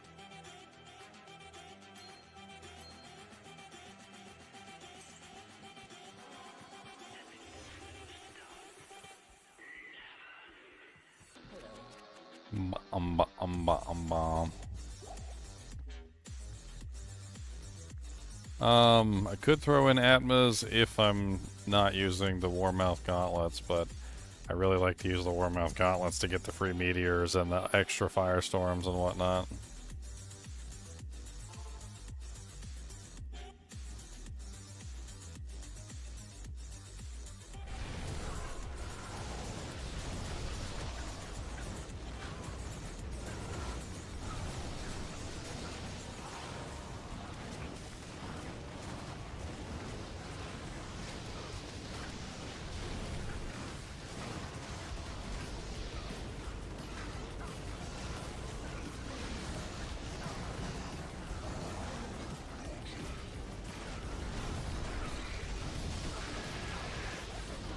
Miles is lost, guys. Somebody help him figure out where he's going.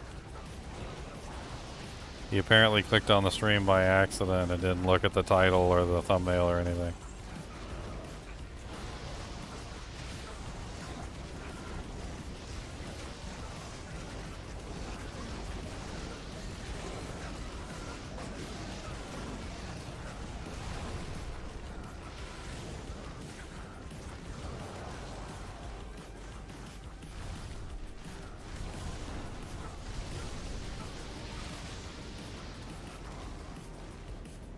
Alright, ready. This is Voice of Reason. Ready, set, go.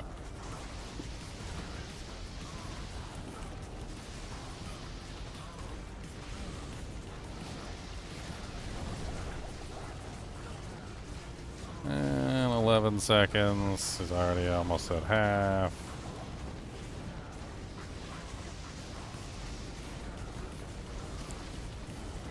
22, 23, 24, 25, 26, 27, 28, 29.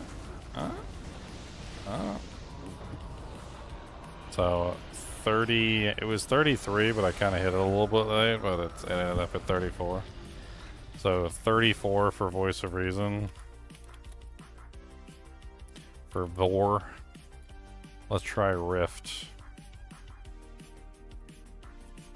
Rift is going to have a problem because I don't think it's going to hit its breakpoint. I don't know what the hell is going to go on with Rift. I'm like 99% sure that Rift doesn't hit the breakpoint. It's a negative 10 base. It has no increased attack speed on it, which means that I don't think we're even close to hitting the IAS breakpoint, but there's no way we can add any more IAS without removing something, so we're kind of just stuck.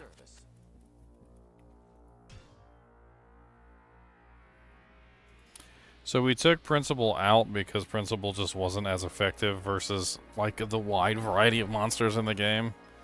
I needed something that was more universally effective, which is why I put Dragon in. I did have Principal in at the start. It very effective versus demons. Very effective. But only the demons and the undead, which is basically the reason why I ended up taking it off. Yeah, for Uber Diablo it would be, but then I'd have to build the synergies for it. Which, you know, like it's not like I can switch synergies out on a drop of a dime.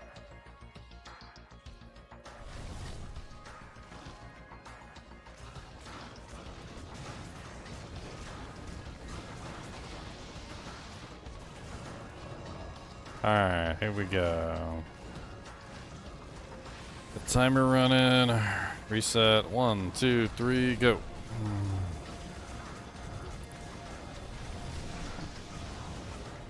One little fretto got the rift upon to come on down and the rift go down. Everybody got a rift, my friend. Come on down, got the rift in the end.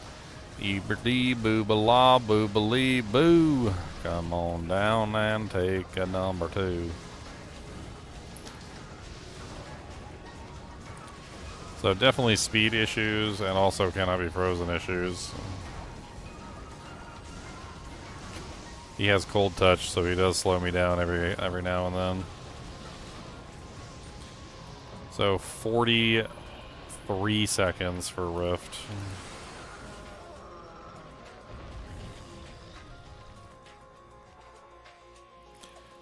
Let's try Crescent Moon. I don't think Crescent Moon's going to be any faster than any of the other options, but it's something that we can at least test.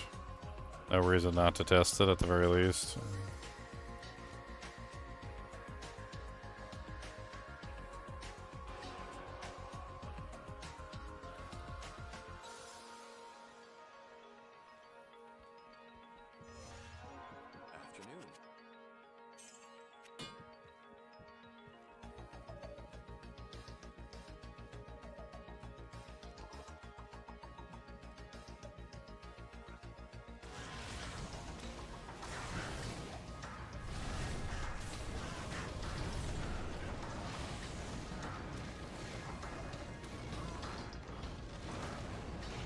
The static field from frickin' Crescent Moon already hit him. It's hilarious. We're gonna have to let him regenerate back up.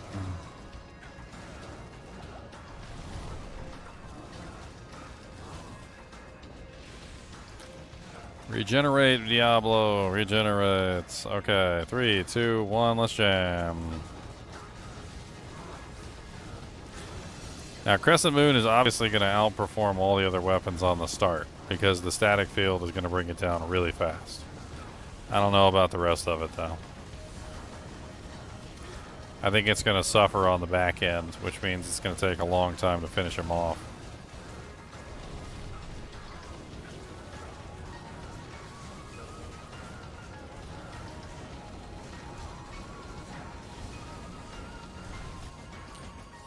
It's like 32 seconds.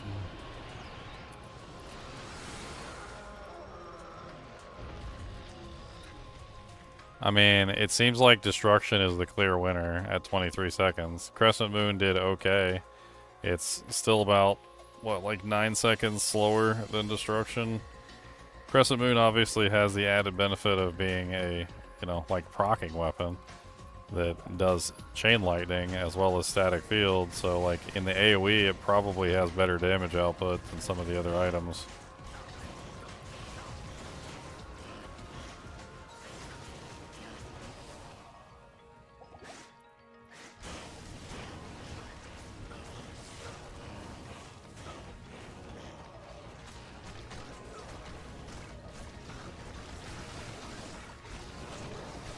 I mean, just playing around with it here, you can clearly see that it doesn't do terrible either. Like, they're all decent options. Crescent Moon has a really good option of just applying static field to everything, which is amazing. I mean, you could potentially bypass the static field problem by doing the mercenary, though. Like, if you just ran a dual Crescent Moon mercenary, set him up for negative res and just let him do the static field, and then you would have the benefit of having the static field while also having, like, you know, have your cake and eat it too, so to speak, which is probably the best way, because the Crescent Moon is the runner-up essentially. It's not the best option, but it's not the worst option. Destruction definitely seems to be the best option in terms of like the proccing damage output, mainly because it has 3 different procs. I think that's the main reason why Destruction wins no matter what, because it has Volcano, it has Molten Boulder, and it also has Nova. So it's got 3 different things going on constantly. And then it also has a little bit of Crushing Blow, which certainly doesn't hurt, and Prevent Monster Heal, which helps prevent, you know, regeneration and whatnot. Just a good option, right? And then if you set up a mercenary with like dual Crescent Moons or something, or like Crescent Moon in like a Plague Blade, wouldn't be like super awful.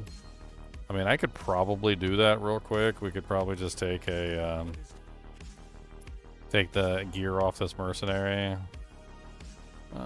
Let's just see. I'm gonna just drop everything on the ground real quick. I mean, I have a Crescent Moon right now that we can easily just throw on the mercenary.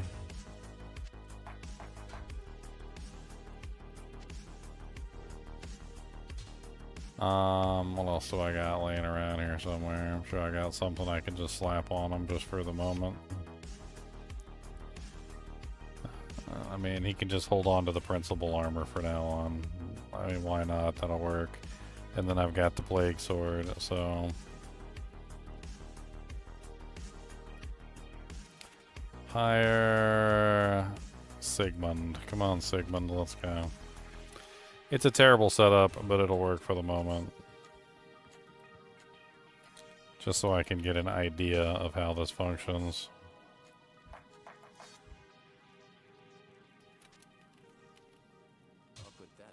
The Plague isn't a crystal sword. It's awful. Give him a Griffin's Eye, too. And then I'm running the Destruction, the Phoenix, the Dragon. I've got the Wisp Projector, the Carrion Wind, and the Hellmouth Gauntlets. And let's go somewhere like P8 wise and let's see how this rolls. I like Canyon of the Magi. It's got a nice mix of monster types. And we got no potions to feed the mercenary either.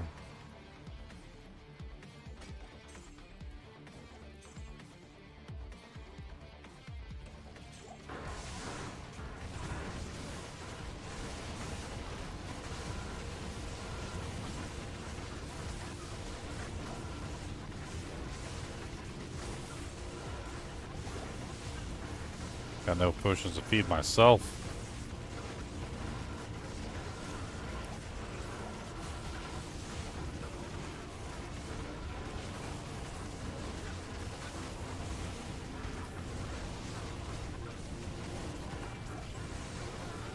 Well, mercenary died, but that was a pretty extreme situation.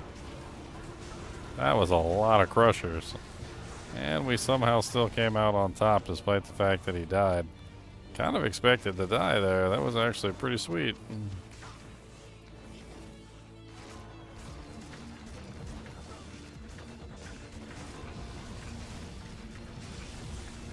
Random Molten Boulder comes out. Just follows the monster as I'm smiting them into oblivion.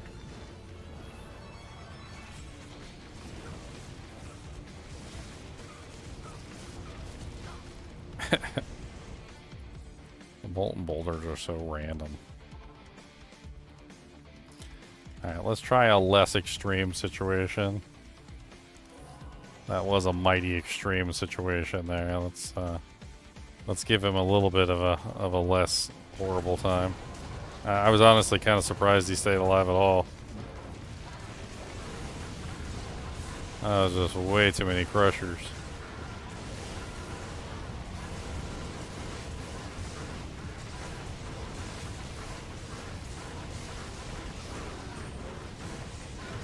Boom, boom, boom, boom, boom, boom. Oh, Muniphysical, nice. That's a good test subject. What's up, Night Eater? Do you like fire and lightning and everything frightening? And can I just bash you across the world here?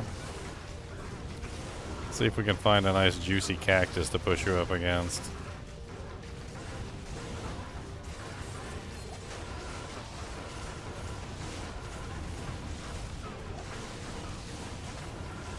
I mean, honestly, his PA kill speed isn't that terrible. It's really not.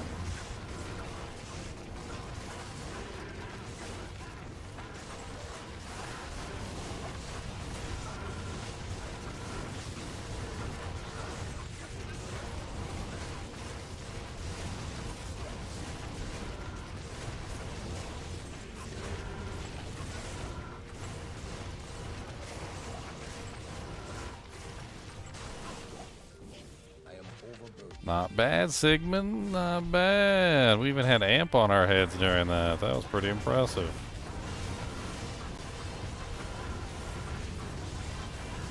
Champion Crushers. What's up, champions? Because he's the eye of the champion. He's never enough. He's got Sigmund coming for his fly. He's got fanatic crushers that are melting away, and I'm telling you, look at him dime. Eye of the survivor. Boom, boom, boom, boom, boom, boom, boom, boom, boom, boom, boom, boom. What's up, immune to fire monster? Oh, I don't have my Sunders on? I totally forgot I took my Sunders out.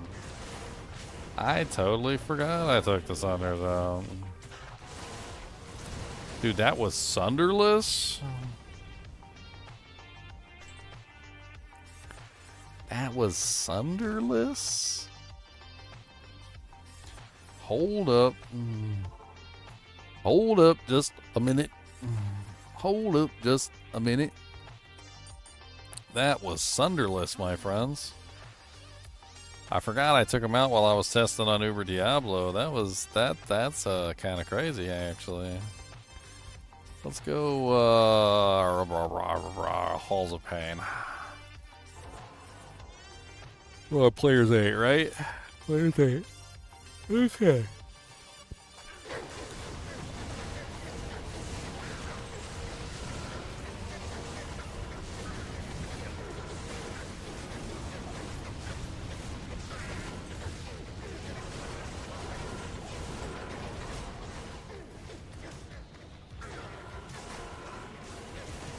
I tell you what, with amplified damage and conviction, you'd be like a group's best friend, except for the fact that they can't see the floor. Except for the fact they can't see the floor.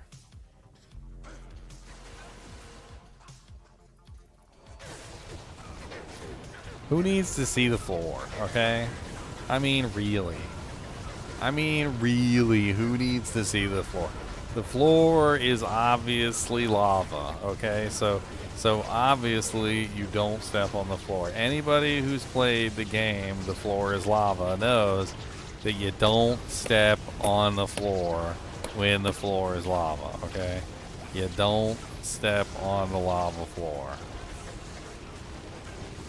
Holy crap, these guys hurt. I would appreciate it if you would stop ripping my butthole open and spitting in there. Like, this is not polite. I did not consent to this, sir.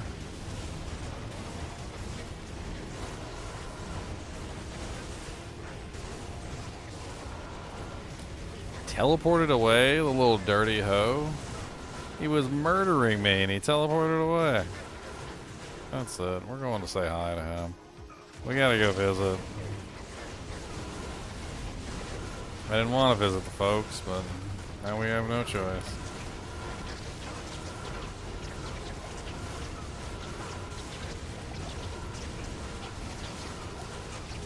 Poisoner, the Bane Fester, the Festering Bane. He's a Bane Fester. He's a Festering Bane.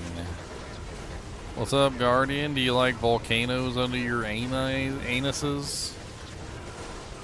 They do indeed like volcanuses under the anuses.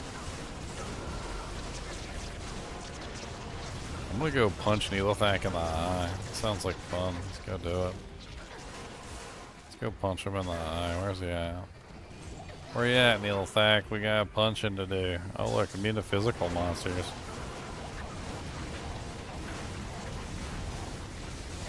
Yeah. Yeah, I don't really do physical damage, do I? No, it's pretty much all elemental damage. That's why you guys are melting. That's why you guys are melting. Die, flare shaman. Your butthole is itchy.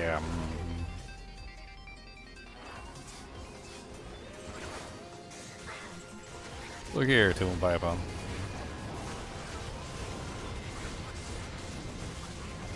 Let's back it off.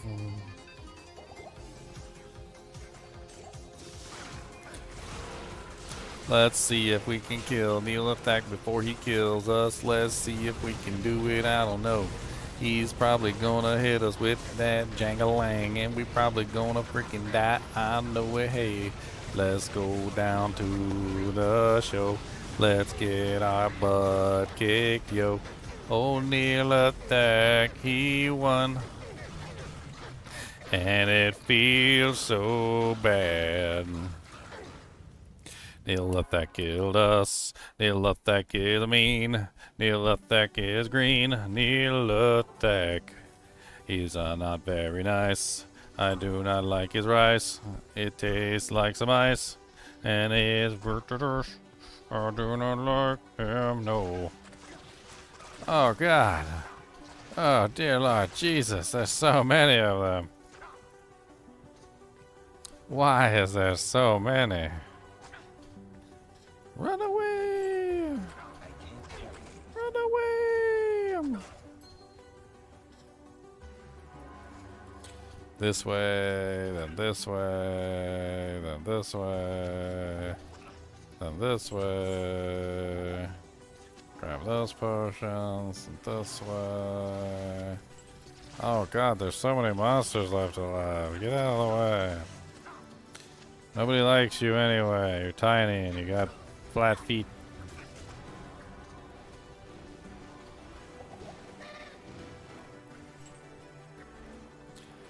One Mr. Tallyman, tally me banana. Neelithak, he killed me.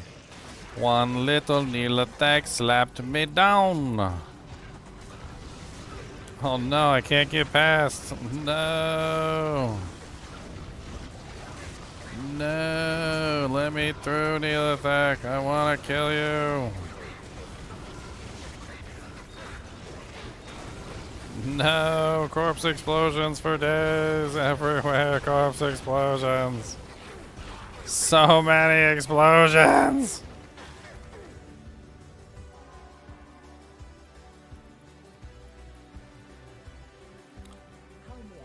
Obviously not the best character for killing Neelithak.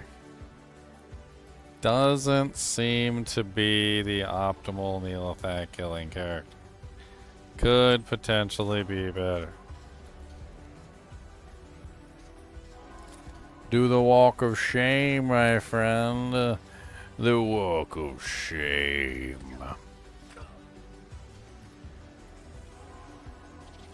One little shamed man we are, yes. 'Cause we do not have nobody. All of our gear is on the ground.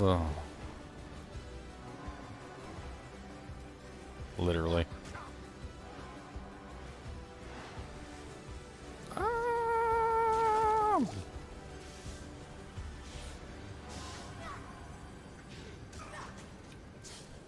Ah.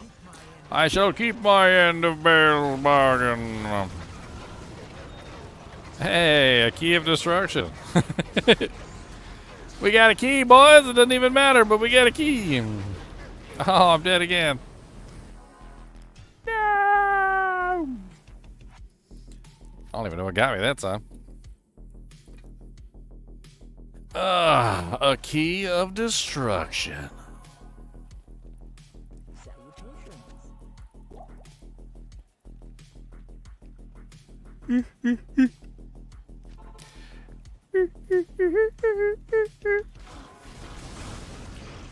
What's up?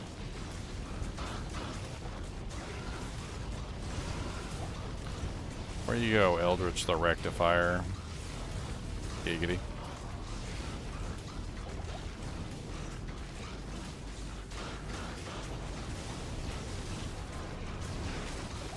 Haha, I killed your pack.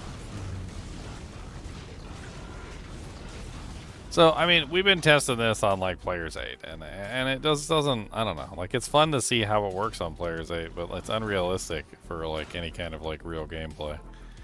I mean, he does really good on Players 1. He does really good probably on Players 3 as well. He does really good on most player counts. Like, Players 8 is a little rough for anybody, but he seems to be handling it. Like, it's not out of his league. It's in there. He's in the league. He might not be Michael Jordan, but he's in the league. Have I tested it on Declone? Yeah, quite a few times. I did quite a few tests.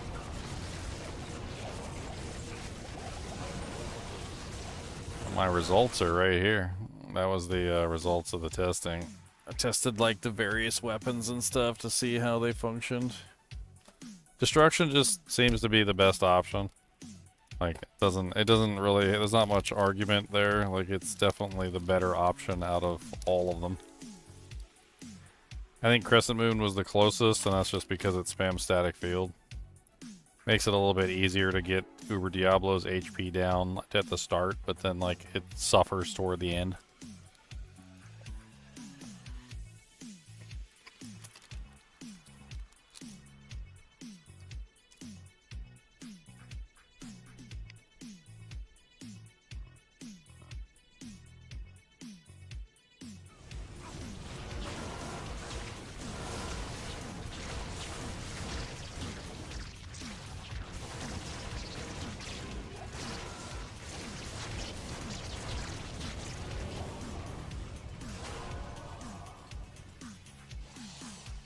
Yeah, Destruction plus Phoenix definitely seems to be the winning combo.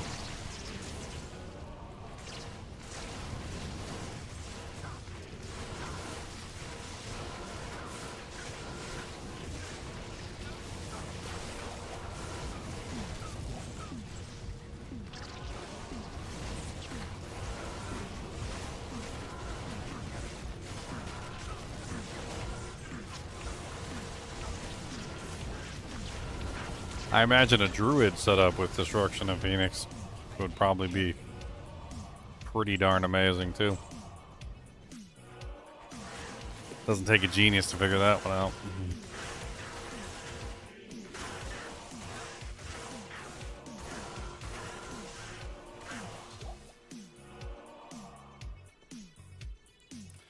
You have deleted all your offline characters? Why are you deleting things? You don't need to delete anything. You can just copy the characters out of the save folder.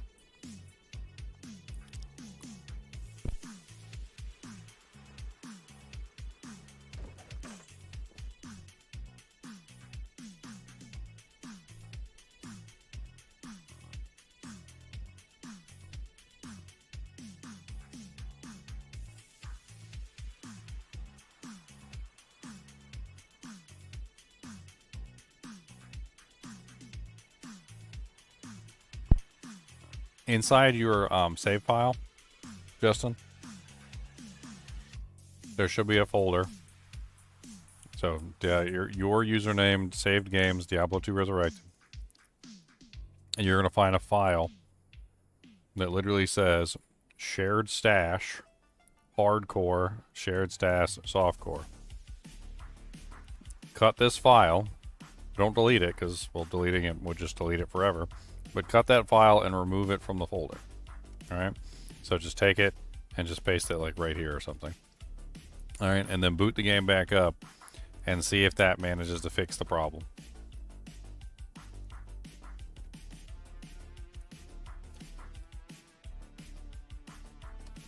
Demon Limb to pre-buff enchant. I mean, enchant doesn't do anything for smite, but I mean, I guess it would do a little bit for the mercenary.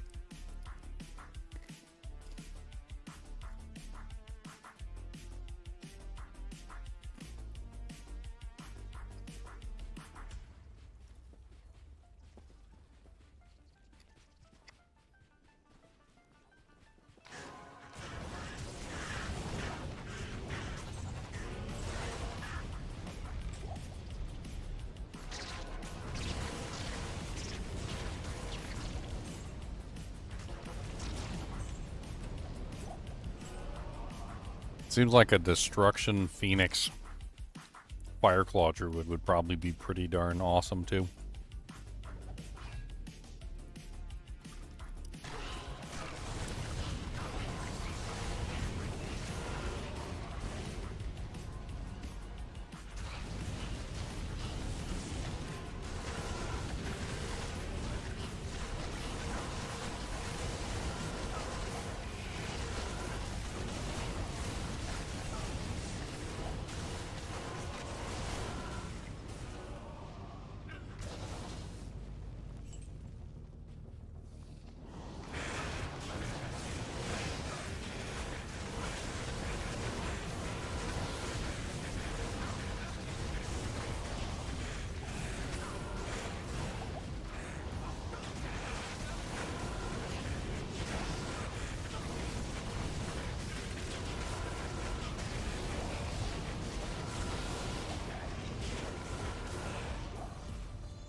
This build is quite a success. Does it work? Yes. Have we figured out exactly what the best options are? Yes. I mean, I think definitely, without a shadow of a doubt, Destruction is the best weapon. Phoenix is the best shield. We have to hit the IAS breakpoint, so like it's pretty easy to do. Dragon with the Hydras is a good option, and you could also potentially go with Phoenix with the Principal. You can go either way. I think that the Hydras is definitely the better option of the two if you're going with an elemental damage build. Because the magic damage from the Principal is nice, it just doesn't fit with the role of like the negative res and like taking advantage of things like the negative res on the Phoenix and whatnot. You're not really taking advantage of any of the negative res from Conviction or any of the negative res from Phoenix. You're just kind of like ignoring it completely, which is unfortunate.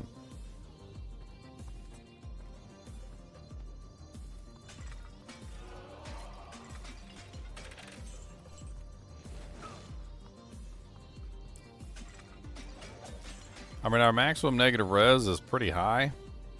If we were to calculate it out, like, let's do a quick calculation on our negative res. So, assuming that we are attacking a monster who is broken down to 95%, so they're immune and they got broke down to 95%. We've got negative 30% from Conviction. I think we got like negative, what is it, like 16% from lower res. And then we have like negative 28% from the Phoenix shield. So this is versus an immune monster. We would be looking at like 95 minus 30 minus 16 minus 28. So even an immune to fire monster would be at like 21% fire res. Any monster that's not immune to fire, even if they were at 99%, they would get reduced by 150 from Conviction. And then they would get reduced by another, like, I don't even know what it is from lower res. I think the level 12 lower res has like a, it's like a 50 or something. Hold on, let me, what is it, like 16 times was it 4? No, 5. That's 5. 16 times 5. Because it's 80 divided by 5 gets you your 16. So it's like 80%. So that's like 99 minus 150 minus 80 minus 28, which doesn't even go that low. So like you're already bringing like any monster that's not immune to fire. You're bringing any monster that's not immune to fire down to negative 100%, and any monster that is immune to fire is going down to 21% fire res. And then of course the lightning is also going down pretty well.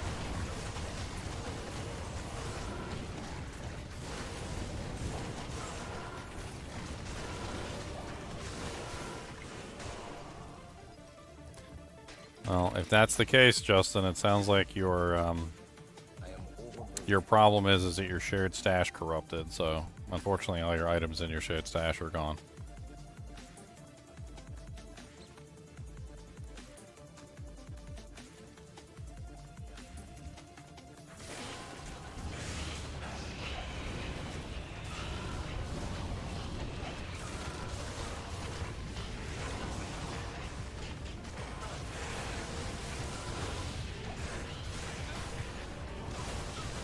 Fork 'em twist.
It's like 25.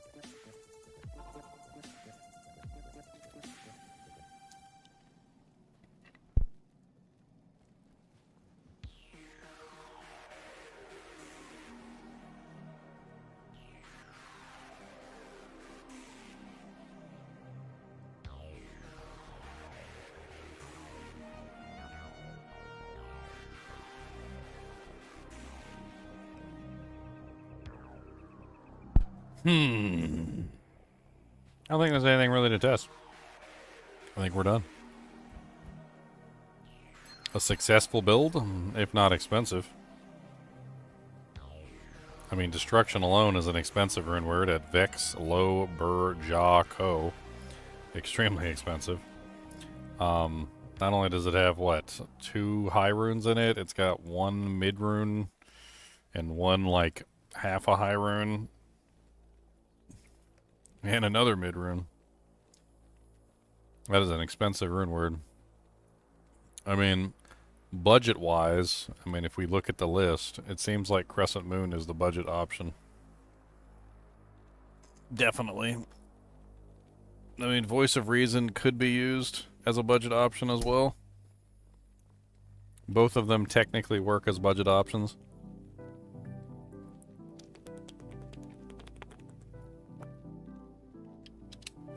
But Destruction clearly is the best choice. Phoenix, obviously, also expensive at Vex Lo Ja. So, also super expensive.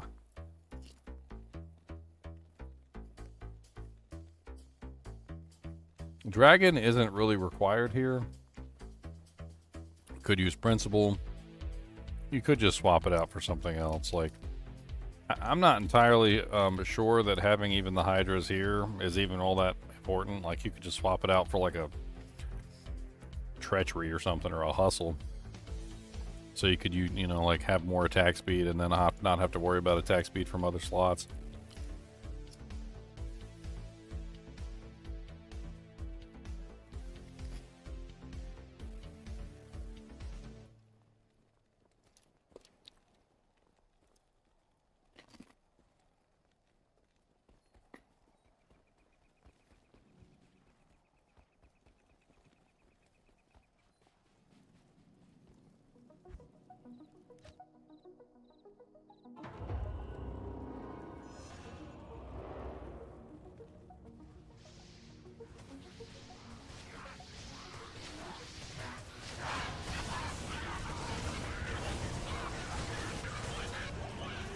I'll tell you one thing, it carves through some P1.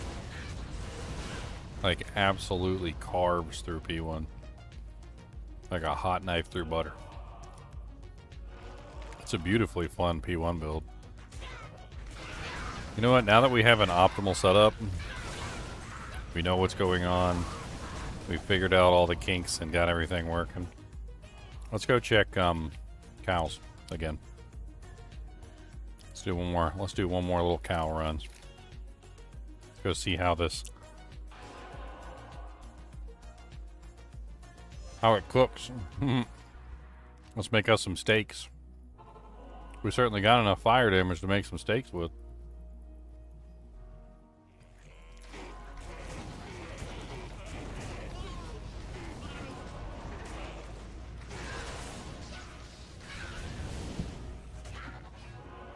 That was a big lightning bolt. Wouldn't be surprised if my power dropped out.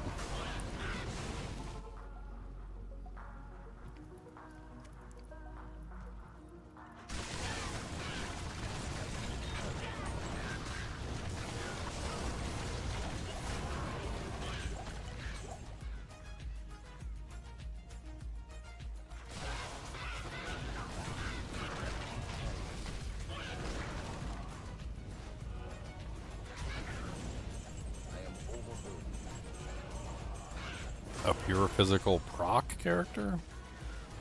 I'm confused what you're trying to do there. So you're trying to make a smiter? I mean, I guess technically you could use dual carrion winds or something, and maybe you could go tornado instead. I don't know. I mean, if you did a bunch of, like, physical proccing effects. I mean, technically Volcano is also physical, so.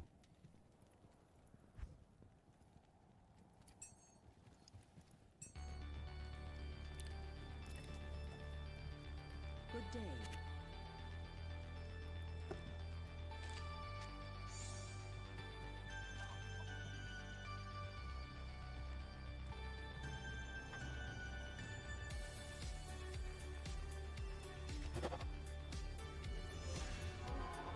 Alright, time to test the optimal build.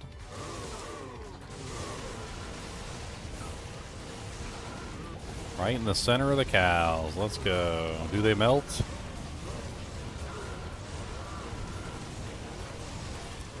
That's definitely faster than any Diazealer would have dealt with that pack. That's for sure. And definitely faster than any Smiter would have dealt with that pack. Definitely interesting.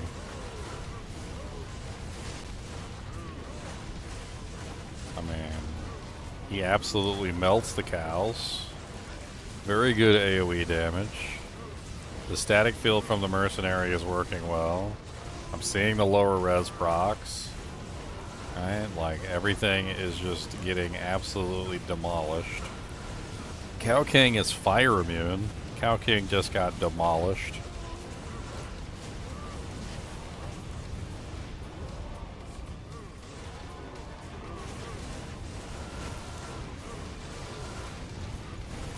Physical immune, blood maim the slasher, spectral hit, and magic resistant. He was like highly resistant to all elements, and he was immune to physical.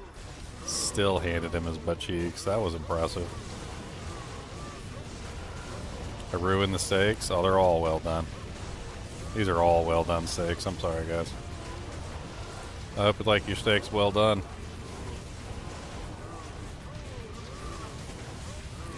I hope you like your steaks well done. 'Cause that's the only way I can cook them.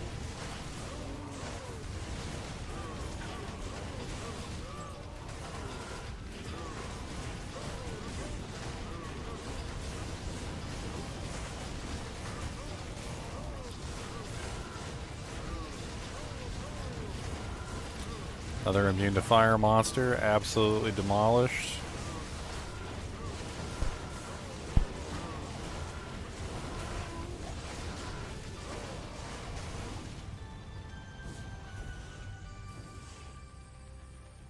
What's up, AJ? How's it been going? Welcome to the Theorycraft. It's already over. You're late.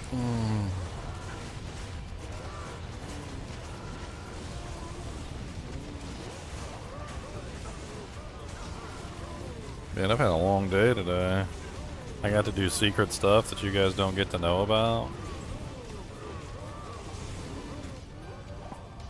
Secret things.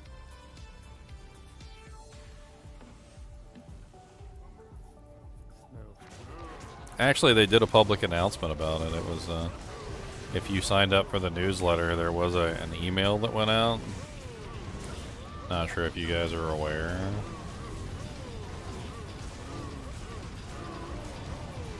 This is pretty impressive cow killing for a smiter.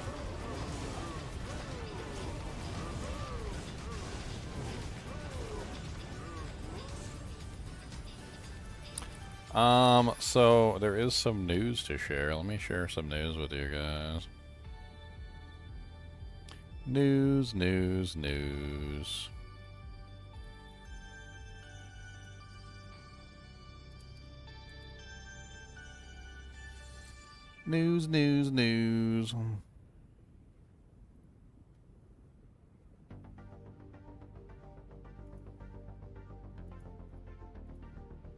Let me pull it up on stream here.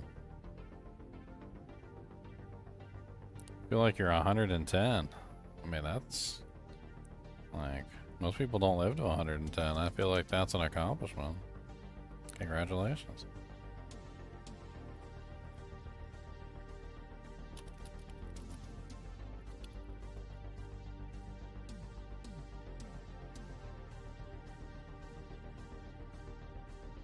Oh, 110 degrees. That's terrible. Alright, so they sent out this email. This was a little while ago. I don't know if you guys have seen this, but this is a public email that they sent out. They're going to be doing a first watch event. They don't have like an actual date for it yet, but if you guys want to take a look at it here, there's links to their Discord and also the YouTube if you want to check it out. The Moon Beast game is, yeah, it's heating up. It says first watch event in just a few days. We're unlocking an exclusive preview, our groundbreaking new ARPG for a select group of Twitch streamers, YouTubers, and game writers. One of the select ones. Don't tell anybody. And I also got a secret cow level mug. I know you guys are jealous of my secret cow level mug. Yes, you're jealous of the secret cow level mug. Comes in different colors. Look at this. Look at this. It's beautiful. It's beautiful. I know you guys want a secret cow level mug. I also got secret cow level shirts too. I got those as well. If you guys haven't seen, I got secret cow level t-shirts. I also got green screen reactive ones where you can wear them on green so your live stream. And they have like a portally effect, like when you're on the green screen. I already ordered myself some, don't even worry. And I got some beanie and some hoodies on there too. I got some hoodies. Got some hoodies as well. It's on the back. It should be on the back. Oh, it's not on the back of that one? Oh man, I need to put it on the back of that one. It's on the back of all these. I need to fix that one. And yeah, I think that's pretty much it. I think that's it. Stuff. Like a burning hole of what? You know, agents. If yours looks like that, you might need to go to the doctor, my friend. If yours looks like that, you might need to go to the doctor. Doctor, doctor, give me the news.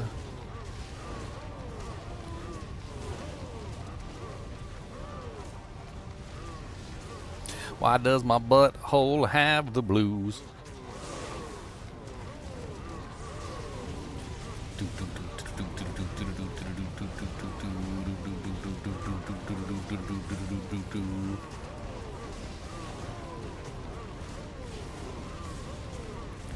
Get him. Hit him high, hit him high, hit him high. Hit him low, hit him low, hit him low.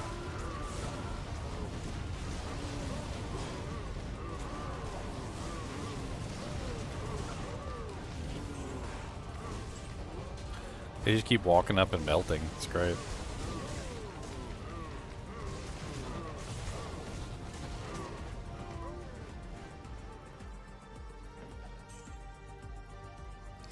All the cows in all the world don't know what to tell the girl. All the cows in all the world, come on back and find the squirrel. Oh yeah, there was some other stuff today. I totally forgot about it. So I watched the Nintendo Direct. And they had like a partner direct, a Nintendo partner direct. There was some cool stuff in there. So they're coming out with a new Octopath Traveler game. For those of you who like Octopath Traveler. They've got an Octopath Traveler 0 coming out. I think it's like a prequel game. Looks pretty neat. They also had this really interesting one by Square Enix called, is it like Elliot the something? I can't remember the exact name of it. Like Square Enix Elliot game. It kind of resembled Octopath Traveler. It's called The Adventures of Elliot. Actually looks really neat. Like it kind of reminds me of some of the older like Final Fantasies, like Final Fantasy Mystic Quest. It kind of had a little bit of a Mystic Quest vibe to it. Interesting. Also had kind of like the same exact art style as Octopath Traveler also. So that one could be kind of fun. There was also a remake of FF Tactics. Apparently they're going to do like voice acting and a bunch of other things. They're calling it Final Fantasy Tactics, the Ivalice Chronicles or something. Re something. I can't remember what the hell they labeled it as. Is this it?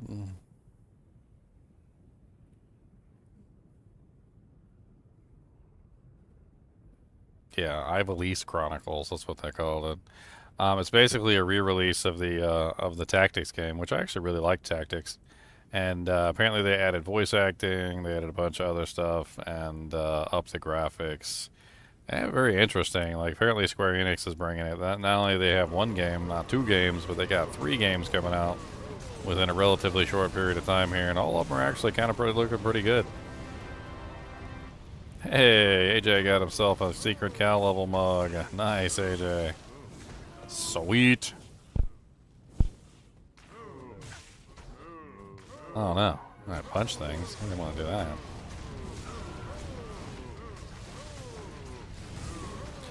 Punch, punch, punch, punchy, punch, punch, punchy, punchy, punch, punch, punch.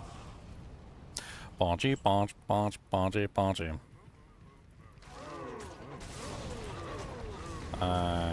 Let's give away a mug too. I kind of want to give away or should I give away a t-shirt? T-shirt or mug, guys? I'm going to give away one away to Twitch. I can't give it away to YouTube.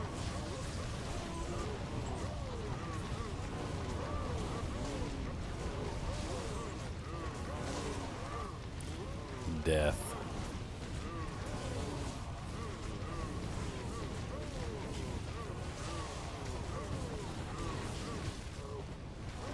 Mug or t-shirt? Mug or t-shirt? Mug or t-shirt?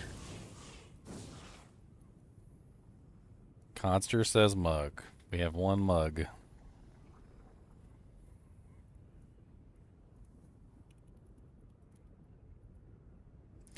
We have two mugs. For those of you who are on YouTube, if you want to get access to the mug, you got to hop over to Twitch real quick because that's where the giveaway is going to happen. So, I mean, you don't got to be over there for long. Just hop over to Twitch real quick. I'll put the link in chat for you guys. Super easy. And then you just enter the contest and you can leave. You don't have to hang around. I mean, I'd hate for you guys to miss out on a beautiful secret cow level mug when you got a chance of getting one.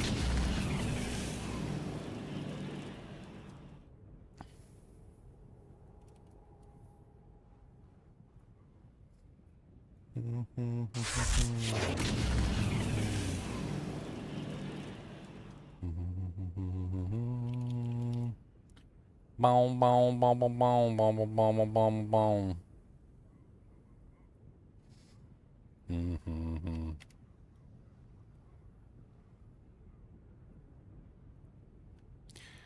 All right, here we go.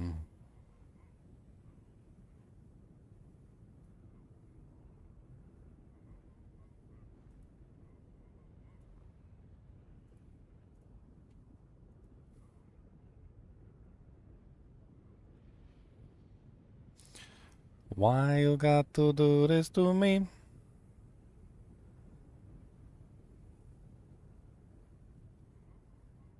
The hell was that?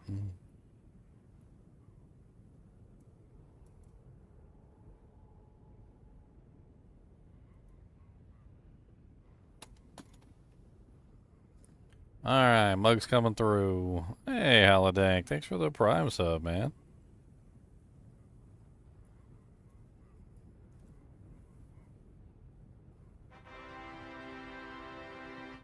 Alright, boys, mug giveaway is live in Twitch. All you gotta do is type exclamation point enter.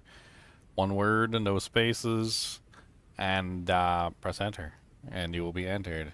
In approximately 180 seconds, it will automatically choose one of you guys who typed exclamation point enter. It's as simple as that. If you're on YouTube, hop over to Twitch so you can type exclamation point enter. You still got time to hit the button. And yeah, there you go. And then it'll automatically just give you one. There'll be a little link. You follow the link. It's painless. Like, it's super painless. Like, it literally just gives you a link. You follow the link. You put in your information, and it ships it to you. You don't have to pay anything because I already paid for it. So, congratulations to whoever wins. Think my paladin has enough auras? No. He needs more.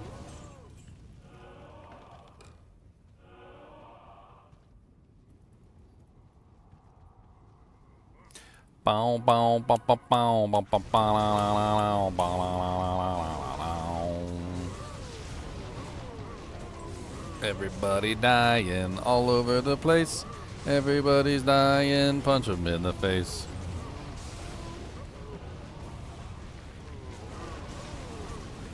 Alright, let's see who wins.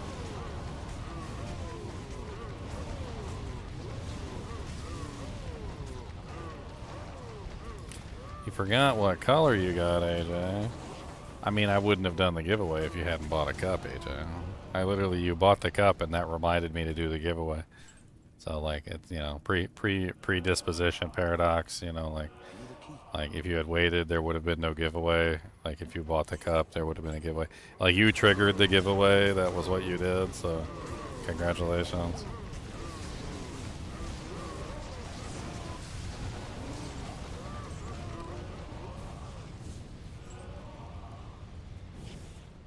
Yeah, I mean, you see I'm wearing a green shirt right now, right? And the green shirt is invisible. So, like, when you're dealing with green screen technology, like, if you have a green something on, the shirt becomes invisible. So if you think about the like the shirts that I have on the shop, the ones that are set up specifically for green screen, like they interact with the green screen in a way that makes it so the portal looks like it's like floating on your shirt, which is really cool. Same thing with the town portal. I did both of them this way so that like you could basically wear them with the chroma screen. Like if you're a streamer or if you have any kind of green screen technology, or even if you're just doing like meetings on Monday with the boss or something, and like you can add in like a chroma key or something. Like you can usually make it work. Oh, and Haladank won. Oh, congratulations, Haladank. Couldn't have happened to a nicer person who hit the Prime sub button before the contest started. Yes. Has nothing to do with the fact that he hit the Prime sub button. Nothing at all. Nothing at all. But I actually ordered these for myself because I'm gonna use them on stream, so I'm gonna wear them, and you guys are gonna see the like the big portal and everything. It'll be really cool. I think it's a neat idea.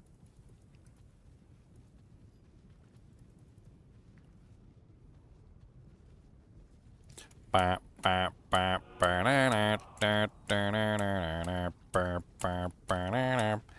you know what? I'll do you guys a favor. For those any of you guys who might want to get one, I'm gonna shoot you a discount code. Hold on, let me get you guys a discount code. I know you guys like discount codes. Just in case you want to pick yourself up something. And if you want to make a donation too, that's cool. Sometimes people are like, I don't want a discount code, I want you to get the money. And I'm like, well, the discount code means less taxes. Which also means you can put more tip. Silly.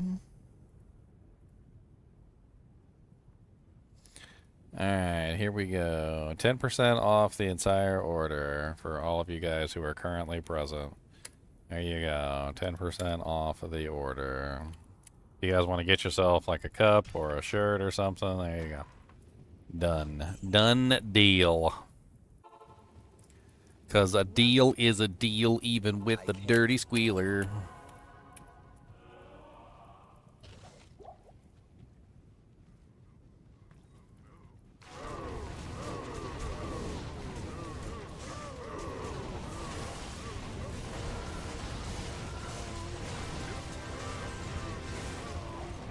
There you go, Haladank. See, I told you he was going to get the cup. It's really easy to do. It ain't even take that much effort.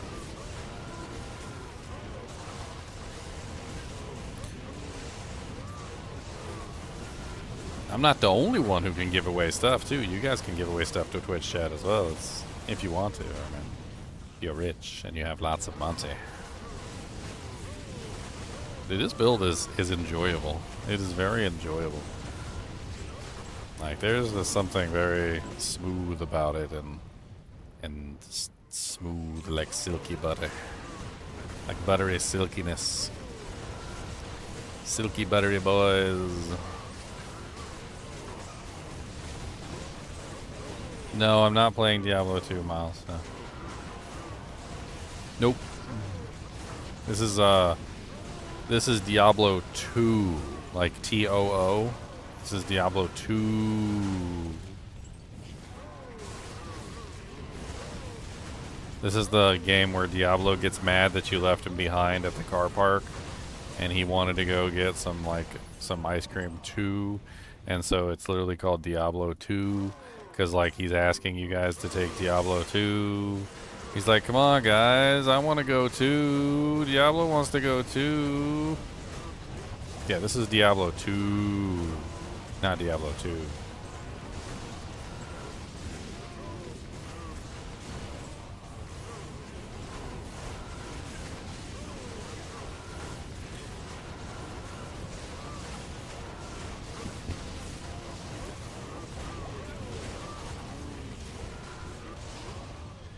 Alright guys and gals, I think that's pretty much it for today.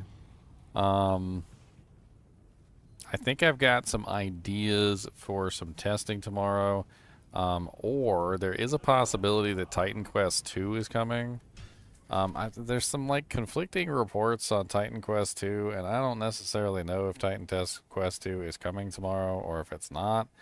Like there's some little posts and whatnot where literally they're saying like on their actual page it says one more day, And then there's like another one by the same people where they say something along the lines of like, clear your weekend is what it says.